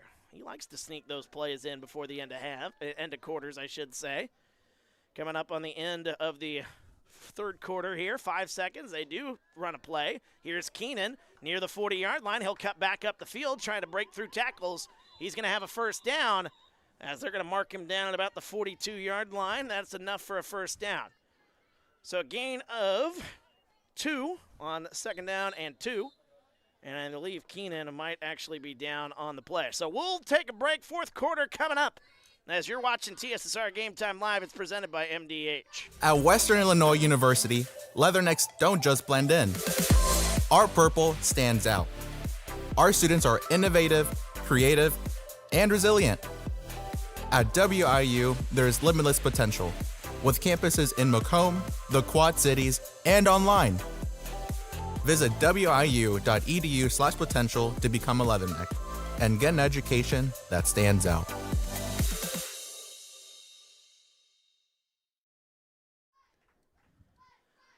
Welcome back, TSSR Game Time Live, presented by MDH. Wyatt Reed on the call. As we get ready to head into the fourth quarter here. Malachi in the comments, I think, saying what a lot of us are thinking here tonight. As he posted here just a moment ago. Definitely not the game any of us thought it would be. And Malachi, I do have to agree with you there. I'm maybe expecting something a little closer here, but 30-8 is our score as we get ready to start the fourth quarter here, as my scoreboard has disappeared. So here we go. 1st and 10, though, for the Tornadoes, as here's the snap. They hand it off to Stenger. He'll run his way left side, trying to break through tackles. He's broken through one tackle, past the 40-yard line, near the 35, and a good run there by Carson Stenger. They'll give him the 37. It's a 5-yard gain. It's just 5 yards, Carson Stenger. 11:40 to go here as we just get underway. Feel free to get into the comments. Let us know your thoughts. It's been a long stream tonight. Let me tell you, we had the senior night festivities to start a 45-minute first quarter with a little bit of something for everyone in that first quarter. 2 to the right, 1 to the left. I'll leave it at that. Here's the snap. They hand it off. Running his way right side, up the middle. What a run there. Seeing who that is Riker Darst. A good carry on that one. They give him the 28-yard line, a 9-yard gain for Darst. Darst tonight has gotten good chunk plays.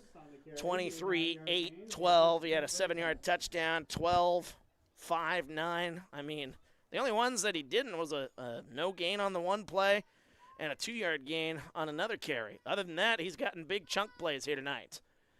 2 to the right, 1 to the left. Here's Johnson. Takes the snap. They hand it off to Darst again. He'll run his way up the middle, and he's going to be taken down at about the 21-yard line. Maybe the 22. That's a gain of 6. 6-yard gain on the play, so second down and about 4 upcoming. ROWVA Williamsfield, again 1-9, or 1-7, I should say, but they're a scrappy little bunch here. They have put on a really good showing here tonight. 2 to the right, 1 to the left. Here's the snap. Johnson hands it off to Stenger. On 2nd and 4, he bumps his way to the outside, breaking through tackles. There goes Stenger near the goal line. He's in. Touchdown. Touchdown, A-Town. 22 yards for Carson Stenger. And A-Town trying to stay alive as that touchdown will bring them a little bit closer. 30-14 our score. Still a 2-possession ball game here, but Jameel Johnson will come in and try to get the 2-point try and maybe make this a 14-point ball game. 10-14 to go. What a run. Carson Stenger from 22 yards, his biggest carry by far here today. 2 to the left, 2 to the right. They move a man in motion. Johnson takes the snap, looking to throw. He'll throw it left side on the slant pattern. He's got Trey Keenan in the end zone. The 2-point try is successful. And A-Town ain't done yet. A 14-point ball game as the Tornadoes looking to fight for their playoff lives. We're back after this. TSSR Game Time Live presented by MDH. It was the community that really drew me back to Macomb. I'm from a small community, and I'm from a farm family, and ultimately I always wanted to practice in a place like that, and I felt that I had the ability to connect to people who with a similar background from me, and the fact that the staff members at the hospital and the support, all the support staff at the hospital was also focused with the goal of patient care. It felt like it just all came hammered at home for me.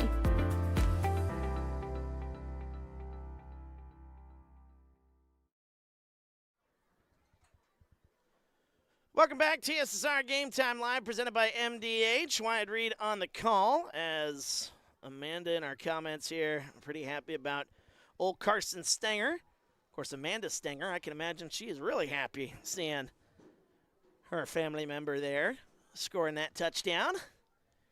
Carson got a good run right there, breaking through some tackles, and A-Town ain't out of the woods yet. 30-14 our score. ROWVA Williamsfield will get the ball back here, but the A-Town defense can be looking for a stop here. Maybe they onside it here and try to get another possession. They do try to onside it. That's a good onside play. Hayden looks like he fell on it, and he did. What a kick by Aiden Stromson. What a kick. I don't think anybody saw it.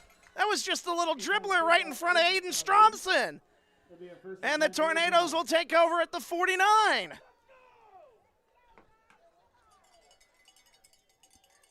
Things are starting to get turned upside down here a little bit. Amanda pointing out that is her nephew. Keep it going, Tornadoes. How about that kick by Aiden Stromson? One of the best onside kicks I've seen all year. 2 to the right, 1 to the left. Here's Jameel Johnson taking the snap, hands it off. There goes Stenger. It's actually Darst right side, breaks his way through one tackle, and he's going to shove his way near the 40-yard line. What a run. A penalty flag comes in, though, back near the original line of scrimmage, and another penalty comes in.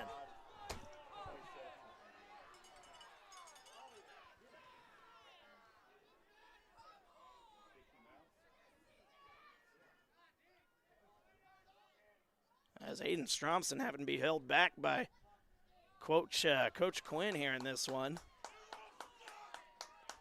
Unsportsmanlike conduct on A-Town. And Aiden got tossed. And that is the second senior that's been kicked out on senior night. Devin Dirth got kicked out earlier in this ball game with all the chaos in the first quarter. Coach Quinn trying to hold back his senior there. So that's 2 unsportsmanlike conduct penalties. It'll be first down and about 40 probably. I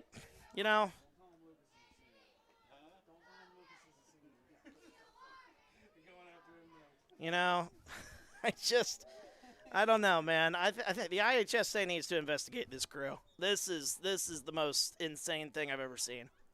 This is an embarrassment to all things football. It's going to be 1st and 10, though. Huh?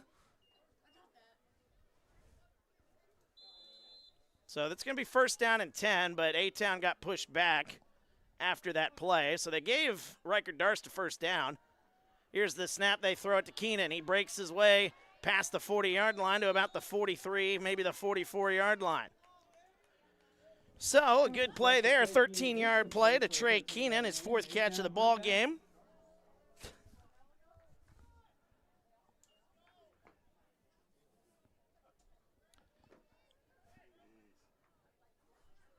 Two unsportsmanlike conducts on Aiden Stromson.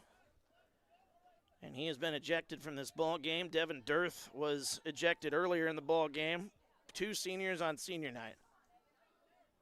2 to the right, 1 to the left. At least they'll have a story to tell for their senior night. Here's the snap. Johnson is pressured. He's going to throw that one right side. He's got Evan Hook.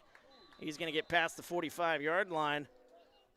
And that'll be about a 2-yard gain on the play to Evan Hook.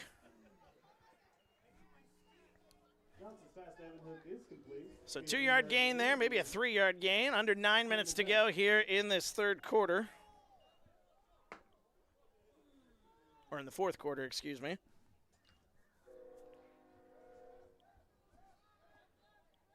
As There's going to be 3 wide receivers split out right side, 1 on the left side. And you know what? If we don't talk to Coach Quinn after the game, I would certainly understand. I don't know if he's going to want to chat much. That one is picked off! Picked off Jameel Johnson's pass! Running it back near the goal line. He's in! Touchdown! Interception, return for a touchdown.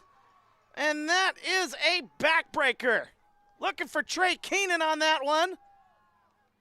And ROWVA Williamsfield runs it all the way back, and that might do it. Keegan Gerlach on the interception return. That'll be a ROWVA Williamsfield touchdown. We're told Keegan Gerlach, number 6, was the intercepting man on that one. Returning it back about 50 yards, and ROWVA Williamsfield, 36-16, our score. So they bring out their jumbo set, and they'll try the I formation once again.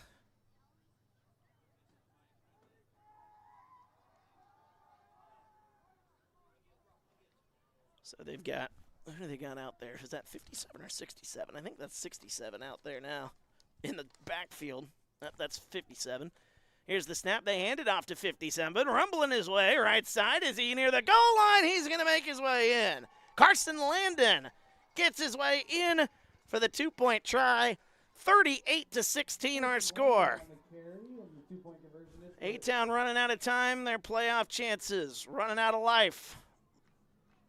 We'll be back after this. TSSR Game Time Live presented by MDH. There's been a lot of rewarding parts working at McDonough District Hospital. I've had patients come to me that maybe have not had care in the community, care available. So with the addition of nurse practitioners lately, we've been able to add more care, and that's very rewarding to me. My hope is that when the patients leave at the end of an appointment, they leave and they definitely feel like they've been listened to, and they feel like their needs have been met, their cares have been met, and that they're going to get the proper treatment that they deserve from me as a provider.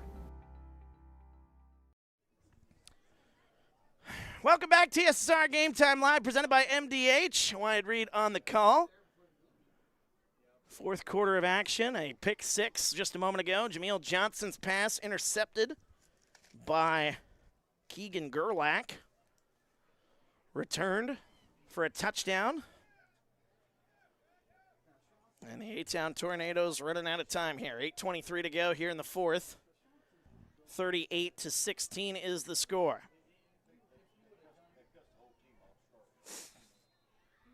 So here is the kick. He'll boot it deep. Return near the 25-yard line. That's Jameel Johnson. He's got it. He'll run his way left side looking for a hole. He's past the 40. There goes Johnson. Past midfield. He'll run his way into the ROWVA Williamsfield sideline there. Past midfield. A good return there by Jameel Johnson. Good to see that. So good field position here for the Tornadoes. They'll set up at the 49-yard line. It'll be 1st down and 10. Ball at the 49. Senior night here at A-Town High School. Final game of the regular season. Trying to hang on for dear life. Got to move quickly here. 2 to the right, 2 to the left. As Jameel Johnson got a man in the backfield, he turns, hands it off to Stenger. Runs his way left side. Stenger past the 45-yard line. Still on his feet. There he goes down the sideline. We'll see where they mark him, see if he stepped out. They're going to mark him at about the 37-yard line. That is a good play of 12 yards. Carson Stenger. Carson Stenger on the carry. Be a gain of 12 yards. It'll be 1st and 10 for A-Town. Clock stops with 8:07 to go here in the 4th quarter. 1st and 10.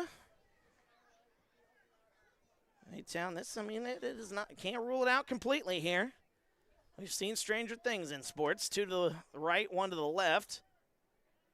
Jameel Johnson in the backfield. Here's the snap. They hand it off. Running his way right side is Darst. He's going to spin his way past the 35-yard line to about the 32.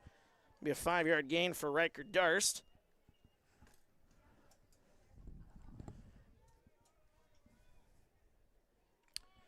Five-yard gain, 1st down, or 2nd down and 5, I should say. Gain of 5 yards. It'll be 2nd and 5. 7:40 to go here. A-Town taking their time here right now, but we'll see if they kick their offense into high gear here as this one goes along here. 2 to the left, 2 to the right. Jameel Johnson, he's got Darst in the backfield with him. Awaiting the snap. That's Stenger, excuse me. He'll take the handoff. He'll run his way to the outside. Gets a good block. 30-yard line. Still on his feet near the 25-yard line. As player is, and they're going to call a penalty here on A-Town. It's a blindside block. And nothing surprises me with this. Nothing surprises me anymore in this game. I'm just going to say that here. First down. Second down, and we'll see what the play is here, the official play. Looked like it was close to a first down. It should be third down and about 2, but the illegal blindside block.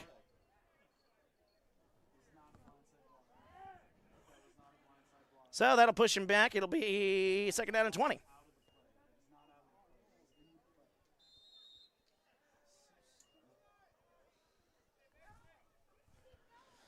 So that'll push the A-Town Tornadoes back near the 50-yard line. It's from the spot, so it is going to be second down and about 23.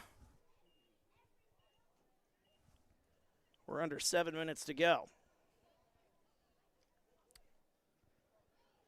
As there's 2 wide receivers splitting out to the right side, 1 to the left side. That's Keenan. 38-16. Here's the snap. Johnson hands it off. Riker Darst cuts his way back. 45, still on his feet, breaking through tackles. 40-yard line, a penalty flag comes in. And down the 30-yard line, there goes Darst. This one's going to be coming back, though, it looks like. And more penalty flags are flying. This game is outrageous. 2 flags down the field. 1 on the back near a hold. So the hold will be on A-Town. The personal fouls will be on A-Town. And if I'm Coach Quinn, I'm just taking a knee at this point. There's no reason to finish this football game. I don't say that often. I really don't. Folks, this game has completely just gone off the hinges.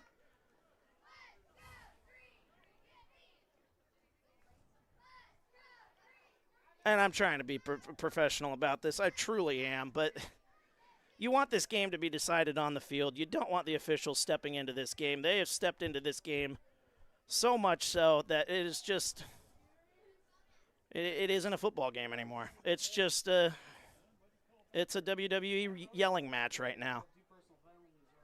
So the offsetting penalties, one was called on ROWVA Williamsfield. It might have been a late tackle out of bounds. We still got 6:31 to go here in this ball game, by the way. Did they throw another player out? I don't know. I don't know anymore. Like I said. I think the offsetting penalties here, though, it will be a penalty on. So I don't know. I don't know what ended up getting called here. Huh?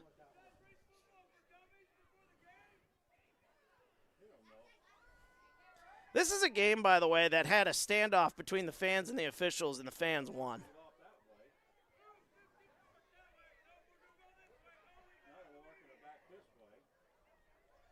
Trying to hear what the official is saying down on the field. I couldn't quite hear him. What's that?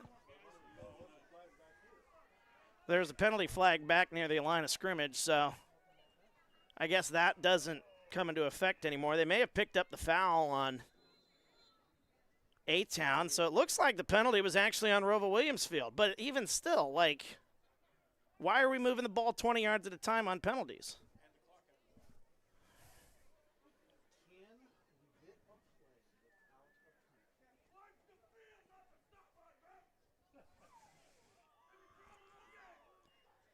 So after all that, Jameel Johnson will come to the huddle. It'll be first down. Ball at the 23-yard line. 2 to the right, 1 to the left. They've got 2 backs in the backfield. Under 6 minutes to go now. Here's the snap. They hand it off. Riker Darst running his way right side. 20-yard line. He's going to be taken down. Be about a 3-yard gain on the play to Riker Darst. And another penalty flag has come in.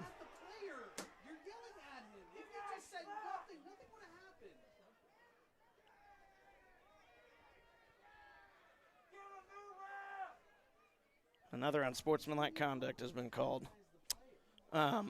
Folks, again, I don't do this. I keep it official. I pride myself on being as official as possible. I've been in this business for a long time. We got a timeout. A-Town Coach Quinn will call a timeout. We're going to step aside. We're back after this. TSSR Game Time Live, presented by MDH. It was the community that really drew me back to Macomb. I'm from a small community, and I'm from a farm family, and ultimately I always wanted to practice in a place like that, and I felt that I had the ability to connect to people who with a similar background from me, and the fact that the staff members at the hospital and the support, all the support staff at the hospital was also focused with the goal of patient care. It felt like it just all came hammered at home for me.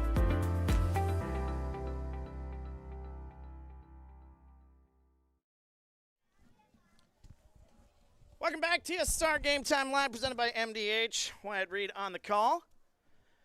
Coach Quinn calling a timeout, trying to get his players calmed down here a little bit here. It'll be 2nd down and 25.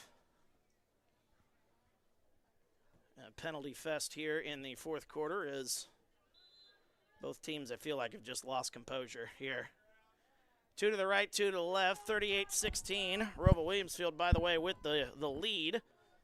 Here's the snap, hands it off. There's Stenger as he'll go right side. And that'll be about a 3-yard loss, and another penalty flag is to come out.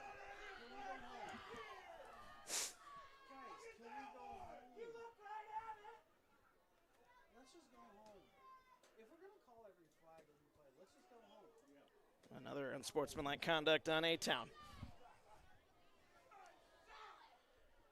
I cannot believe this. I just can't believe this. Yeah, you're just numb to it at this point. Numb to it. 15-yard penalty. It'll be 2nd down and 40. 3rd down and 40, excuse me, because of the no gain on the play. Actually, it might be 3rd down, and I don't even know who carried that ball, to be honest with you. I'm just expecting penalties after every play, so it doesn't really matter what the play is. It's 3rd down and 40.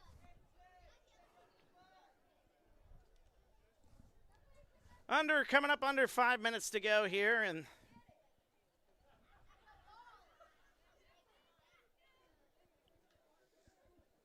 the 4th quarter here. Again, I'm just at a loss of words, folks. I can't put into words what I'm witnessing right now. 2 to the right, 1 to the left. Jameel Johnson on 3rd and 40. Here's the snap, hands it off, runs his way up the middle, and Riker Darst will get about a yard on that play. And we'll see if we can get a play without a penalty flag. No.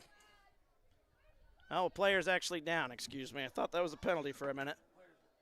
So now a player is down for ROWVA Williamsfield. So we'll take a break. We're back after this. TSSR Game Time Live, presented by MDH. When I walk in and talk to my patients, I like my patients first and foremost to feel comfortable. I like to keep it real with them. I like them to know that I'm there to listen to them and to help them understand some of the processes that they may be going through. The most rewarding aspect that I feel with caring for patients is when those patients come back in and they tell me how much better they feel for something that I have helped them accomplish in their health care.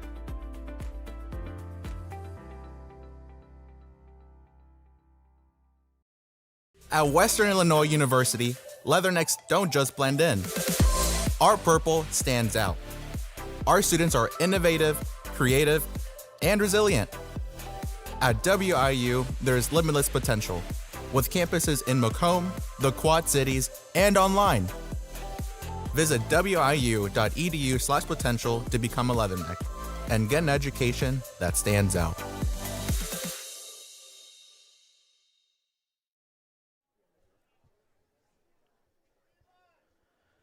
Welcome back, TSSR Game Time Live, presented by MDH. Wyatt Reed on the call. There is still a ROWVA Williamsfield player down on the field. So Got a comment here. All right, so I got a good comment on this ball game here, and I am not the one to say this. Jeremiah is the one here in the comments to say this. He says this crew was taught that the yellow rag is to be thrown on every play. A play is not complete unless a yellow flag is thrown. If nothing is seen, if nothing is seen during the play, look around and find something to call. And you know what? That's the way this game has shaped up here in the fourth quarter. That's the way this game was in the first quarter, where we had a literal standoff between fans and officials. They asked the fans in the south end zone here to go past the fence. They wouldn't do it. They then asked them to move 10 yards away from the end zone. They wouldn't do it. And then they eventually started playing football again. That's why we had a 45-minute first quarter, and now we're on our way to a 45-minute fourth quarter here with a penalty on every play here so far. Jeremiah, you said it very, very well here. So it'll be fourth down and about 38 after a 2-yard gain by Riker Darst. Coach Quinn getting ready to punt this one away here, and looks like A-Town's postseason chances are about to wind away here, as that's number 72 for ROWVA Williamsfield, limping his way off. That's Enzo Parente. Makes his way off the field here with the help of some of his teammates. So the punting team is out there, and A-Town will punt this back to the Cougars. As that one's punted away, that's a good punt right there. That one going to go inside the 10-yard line to the 5-yard line. That's going to be down at about the 3. Nice punt there. One of the bright spots here in the fourth quarter there, that punt down to the 4 or 5-yard line. So, ROWVA Williamsfield will take over. 38-16 our score. Caden McCann's punt is recovered. Caden McCann on the punt there. Nicely done by McCann there. And it'll be set up at about the 5-yard line now. It looks like they marked it, so that was the initial touch. 4:24 to go here in the fourth quarter. As they've got the jumbo set, they've got their backups in. ROWVA Williamsfield going to turn and hand it off to the up back, run his way up the middle. There goes the big man, and he's going to make his way past the 10-yard line to about the 13-yard line. It'll be a gain of 8 on the play for number, 58, and that is Riley Triplett, who has a touchdown on this ball game. Triplett on the carry. 8 yards. 2nd and 2. The official is chirping with some folks in the south end zone here. 3:50 to go here in the fourth quarter.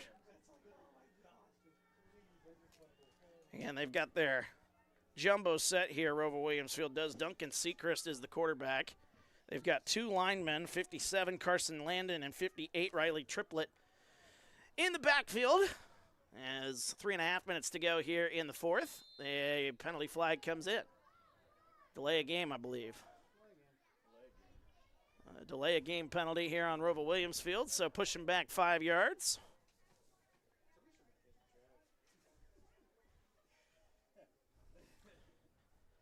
So instead of 2nd and 2, it'll be 2nd down and 7.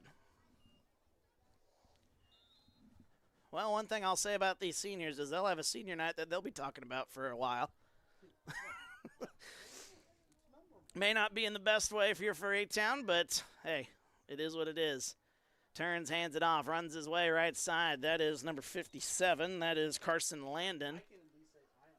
Landon is going to make his way up near the line. That's about a 6-yard gain there. Actually, a 5-yard gain for Carson Landon. 57.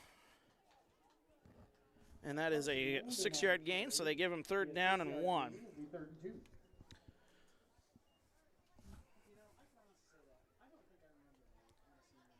2:45 to go here in the fourth quarter as ball's at the 13-yard line.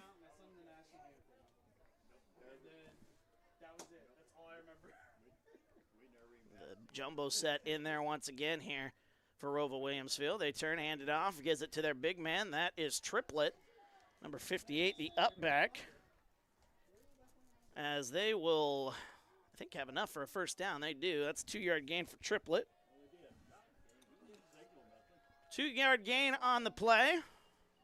Riley Triplett on the carry. Big gain of 3 yards. It'll be first and 10 for ROWVA Williamsfield. First and 10 now at the 15-yard line for the Cougars as we come up on 2 minutes to go here in the fourth quarter. 38-16 our score. And this is not the way you wanted to see the A-Town playoff chances whittle away, I feel like. But, you know, again, all throughout the season, there were games that they could have had. They would have put themselves in better position to be in the postseason. Number of games by 1 possession or less.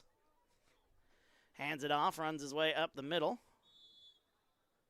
As didn't see the back number on that one there. It'll be second down as we await to see who comes up on that one. Couldn't really see the official number there. It's a 3-yard gain nonetheless. I think that is number 23, Noah Soper. 3-yard gain on the play. He's second and 7. Second down and 7 upcoming. They've gotten rid of the jumbo package here with 1:10 to go. Second down and 7 at the 17. Maybe the 18-yard line. They get that big boy in there. Who is that guy? That is number 76. That is a big dude. Ethan Packingham, 6'1", 280 pounds. He's just a sophomore. Man, oh, man. They turn, they hand it off, running his way up the middle. And ROWVA Williamsfield going to have themselves a first down. As that is number 6. It is Keegan Gerlach. Keegan Gerlach, a first down. We'll see where they marked him. About a 10-yard gain on that play. And they spin the clock. And that might do it. They might have to get one more play in here, but ROWVA Williamsfield going to pick up their second win of the season. The Tornadoes will fall to 3-6. Out of playoff contention. Senior night coming to an end for these seniors here as a kneel down has been taken by Duncan Sechrist, and that'll do it. Regular season comes to an end here as the teams will meet at midfield here tonight. Man, I just how do you describe that game? I don't know. I really just have no idea. But well, it's over though, and the season will come to an end, and the A-Town Tornadoes will fall to 3-6, and ROWVA Williamsfield will go to 2-7. What can you do? We'll see you Yep, we'll see. You want to get that sound system for me there, Hale? I don't know if the folks are going to want to hear that in the background there. So good to see you, buddy. See you at basketball. Hale, our PA announcer here tonight, he did the senior night festivities there a little while ago at the beginning of this broadcast. And well, yeah.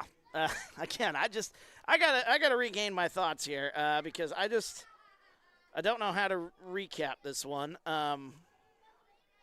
Amanda, appreciate you for joining us here tonight. Amanda Stenger joining us in the comments here says thanks for streaming the games. Absolutely, happy to be here. And yeah, we'll be back come the winter time and do some basketball.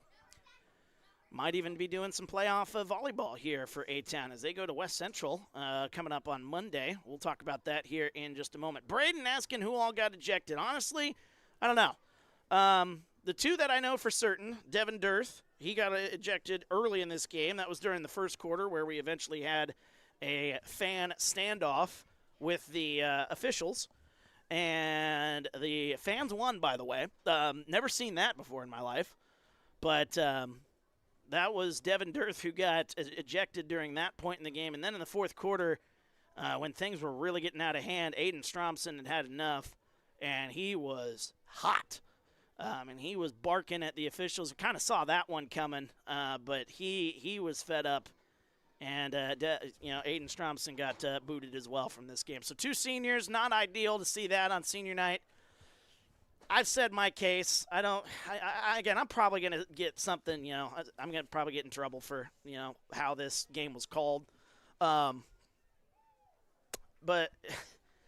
folks, when you see a game unravel like that, I think even the best in the business, if they saw what they saw tonight, it would be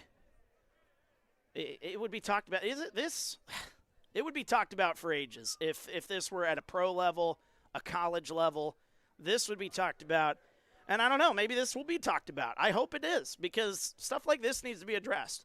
This game needed to be, handled a little bit better early in this ball game. It didn't. It got really out of hand in the fourth quarter.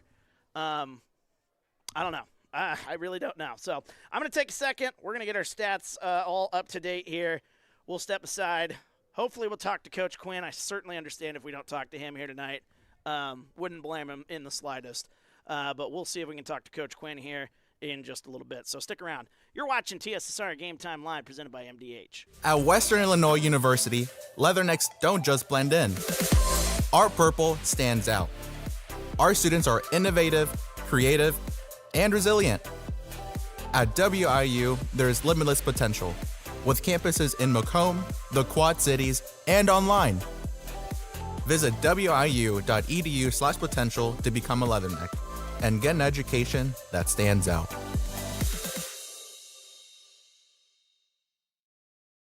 There's been a lot of rewarding parts working at McDonough District Hospital. I've had patients come to me that maybe have not had care in the community, care available. So with the addition of nurse practitioners lately, we've been able to add more care, and that's very rewarding to me. My hope is that when the patients leave at the end of an appointment, they leave and they definitely feel like they've been listened to, and they feel like their needs have been met, their cares have been met, and that they're going to get the proper treatment that they deserve from me as a provider. Welcome back, TSSR Game Time Live, presented by MDH. Wyatt Reed on the call as our game has officially come to an end here. The A-Town season comes to an end as they were hoping to get this win here tonight and keep their playoff hopes alive. There is still, like I say, a chance when you're at 4-5 that you can sneak into the playoffs and maybe try to make some noise that way. But falling to 3-6, those chances are officially done. And the A-Town Tornado season wraps up at 3-6, losing here to ROWVA Williamsfield here tonight, 38-16. Let's get to some of the numbers here. It was, let me take a look here. Jaden Cope tonight here. He was their leading rusher here. He had 59 plus 17, 97 yards on 15 carries with a touchdown. A touchdown run from their big man, Riley Triplett, when they went into that the big jumbo set. Riley Triplett, a 3-yard touchdown run. A touchdown pass to Parker Tamburo, number 1 here this evening, a 48-yard touchdown. He had 2 catches for 78 yards, 2 catches for 30 yards for the big man, Max Nichols, and he finishes with a touchdown as well. So 2 catches, 30 yards, and a touchdown. And then there was a pick 6 that we failed to mention there. Keegan Gerlach, number 6, with the pick 6 of Jameel Johnson, running his way back for that was about a 55-yard touchdown. And that was the backbreaker for the A-Town Tornadoes. For A-Town, it was a touchdown, 22-yard touchdown run for Carson Stenger, one of the highlights here in this ball game. And then the other touchdown was a 7-yard touchdown early in the ball game for Riker Darst. Only 2 touchdowns A-Town scored here in this ball game. But that is going to put a wrap on the season here. Again, it was kind of a weird night. You saw Trey Keenan missing some plays here. Don't often see that. He's a very good receiver. Some of those passes went through his hands here tonight. Didn't expect that. And, of course, it was the talk of this game is not really going to be the football, and that's a shame. You don't want that to be the case. You really want it to be about the players out there making plays. And ROWVA Williamsfield, let me give them credit. They played a really, really good defensive game here tonight against the A-Town Tornadoes. They were really, really stout at certain times here in this game, and it was just, it was just kind of masked by the officiating here in this game, which the officials had to be led off of the field with some supervision, shall we say, so the fans don't go chirping to those officials. But those officials are probably making a quick run to their car and are going to make their way out of here. I have never seen a standoff between fans and officials, but we did see that here in this game. That'll probably be the biggest highlight of this game, to be honest with you. That was in the first quarter. And it was a long one. Obviously, this stream, we've been going on for about 3.5 hours here tonight. It's been a long night with that standoff and everything like that. It was about a 45-minute first quarter. And then we actually played, 2.5 good quarters of football. Really, really well played. And then something happened. I don't know what was said. I don't know what happened. In the fourth quarter, the wheels fell off quickly, and that was all she wrote. That was all she wrote. And we don't remember much of the last, 6.5 minutes of that ball game outside of all the penalties that were thrown there. So the A-Town Tornadoes, again, falling to 3-6 here on the year. I see Coach Quinn out there on the field right now. He's just off to the right on your screen, actually, but he's talking to some of his seniors here. I'm sure they're emotional here tonight. Man, if I'm a senior, that's not the way I want to go out. You want to leave it out there and put yourself in position, certainly to win the game, but it was not meant to be here. Not saying A-Town would have won this game if the officials didn't get in the way they did, but it certainly took them out of their rhythm, and their offense could never really recover here. And it just it's one of those games that's going to be talked about again for all the wrong reasons, and it's unfortunate. Senior night shouldn't be about that. I've said my case on the officiating crew. Again, we try to be very, very official. We don't say anything, but I feel like, again, any broadcasting crew would react the way that I'm reacting here tonight to what we saw out there on that field tonight. That was unbelievable. That's the best way to put it. I've used other adjectives earlier in the broadcast here. Again, I'm probably going to get in trouble for it. Probably going to get a lengthy message or something from some upset fan or upset official like I did after basketball season last season. But, man, one thing you need to know about me if I'm going to call your games, I'm going to be a straight shooter. I'm going to call it the way I see it. And, again, you still got to be very official with it. But if something like that happens, I'm going to call it. I'm going to call it out for what it is. And like I said, it is I said what I said, and I stand by that. I will always stand by the words I say because what I said, that's just the way I felt, and it's the way a lot of people, I think, felt in the moment here tonight here at A-Town High School. So, again, we don't expect to chat with Coach Quinn. I would be very surprised. We're going to make him another minute or so. We're cold up here in the press box. Everybody's cold here tonight, except the players that got ejected. They're probably a little hot under the collar, if you know what I mean. But I tell you, we wouldn't expect Coach Quinn after what transpired there to make his way up, but we'll give him another minute here. One other game that we did have on TSSR here tonight, the West Central Heat and the defending 8-man state champion Amboy Clippers. Amboy getting the job done in that one, 54-14 over West Central.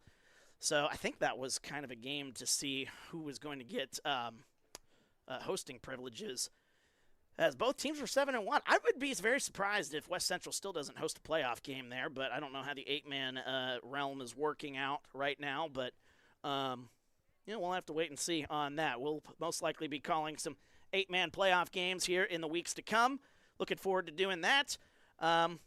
Hopefully they are better handled, shall we say, compared to this one again here tonight. Again, there's a lot of emotions going on here tonight. We don't expect to chat with Coach Quinn, and I wouldn't even know what he would say. I wouldn't even know how to approach it. You can be official as you can be, but I think we've said enough, and it's unfortunate the season has to end like that. So, final score here tonight: 38-16. ROWVA Williamsfield takes the win. They go to 2-7. A-Town will fall to 3-6. their playoff chances officially done here tonight. Senior night, though, we did have the senior night festivities. If you're wanting to watch those, we had those earlier in the game at the beginning of the stream. You can check those out and enjoy those. Again, a great season here for the A-Town Tornadoes. It could have gone a lot of different ways, but unfortunately it goes this way here tonight. 38-16, the final score. ROWVA Williamsfield picking up the win here this evening. For our camera girl, Alyssa, so good to have her back. We love her. Chris as well for helping us out. We love them both, doing some help on the camera here tonight for Alyssa and Chris. My name's Wyatt Reed. Pleasure doing this one here tonight. The A-Town Tornadoes falling tonight 38-16. Again, the final score. Talk to you again in the future here. Playoff football next week on TSSR Game Time Live, presented by MDH.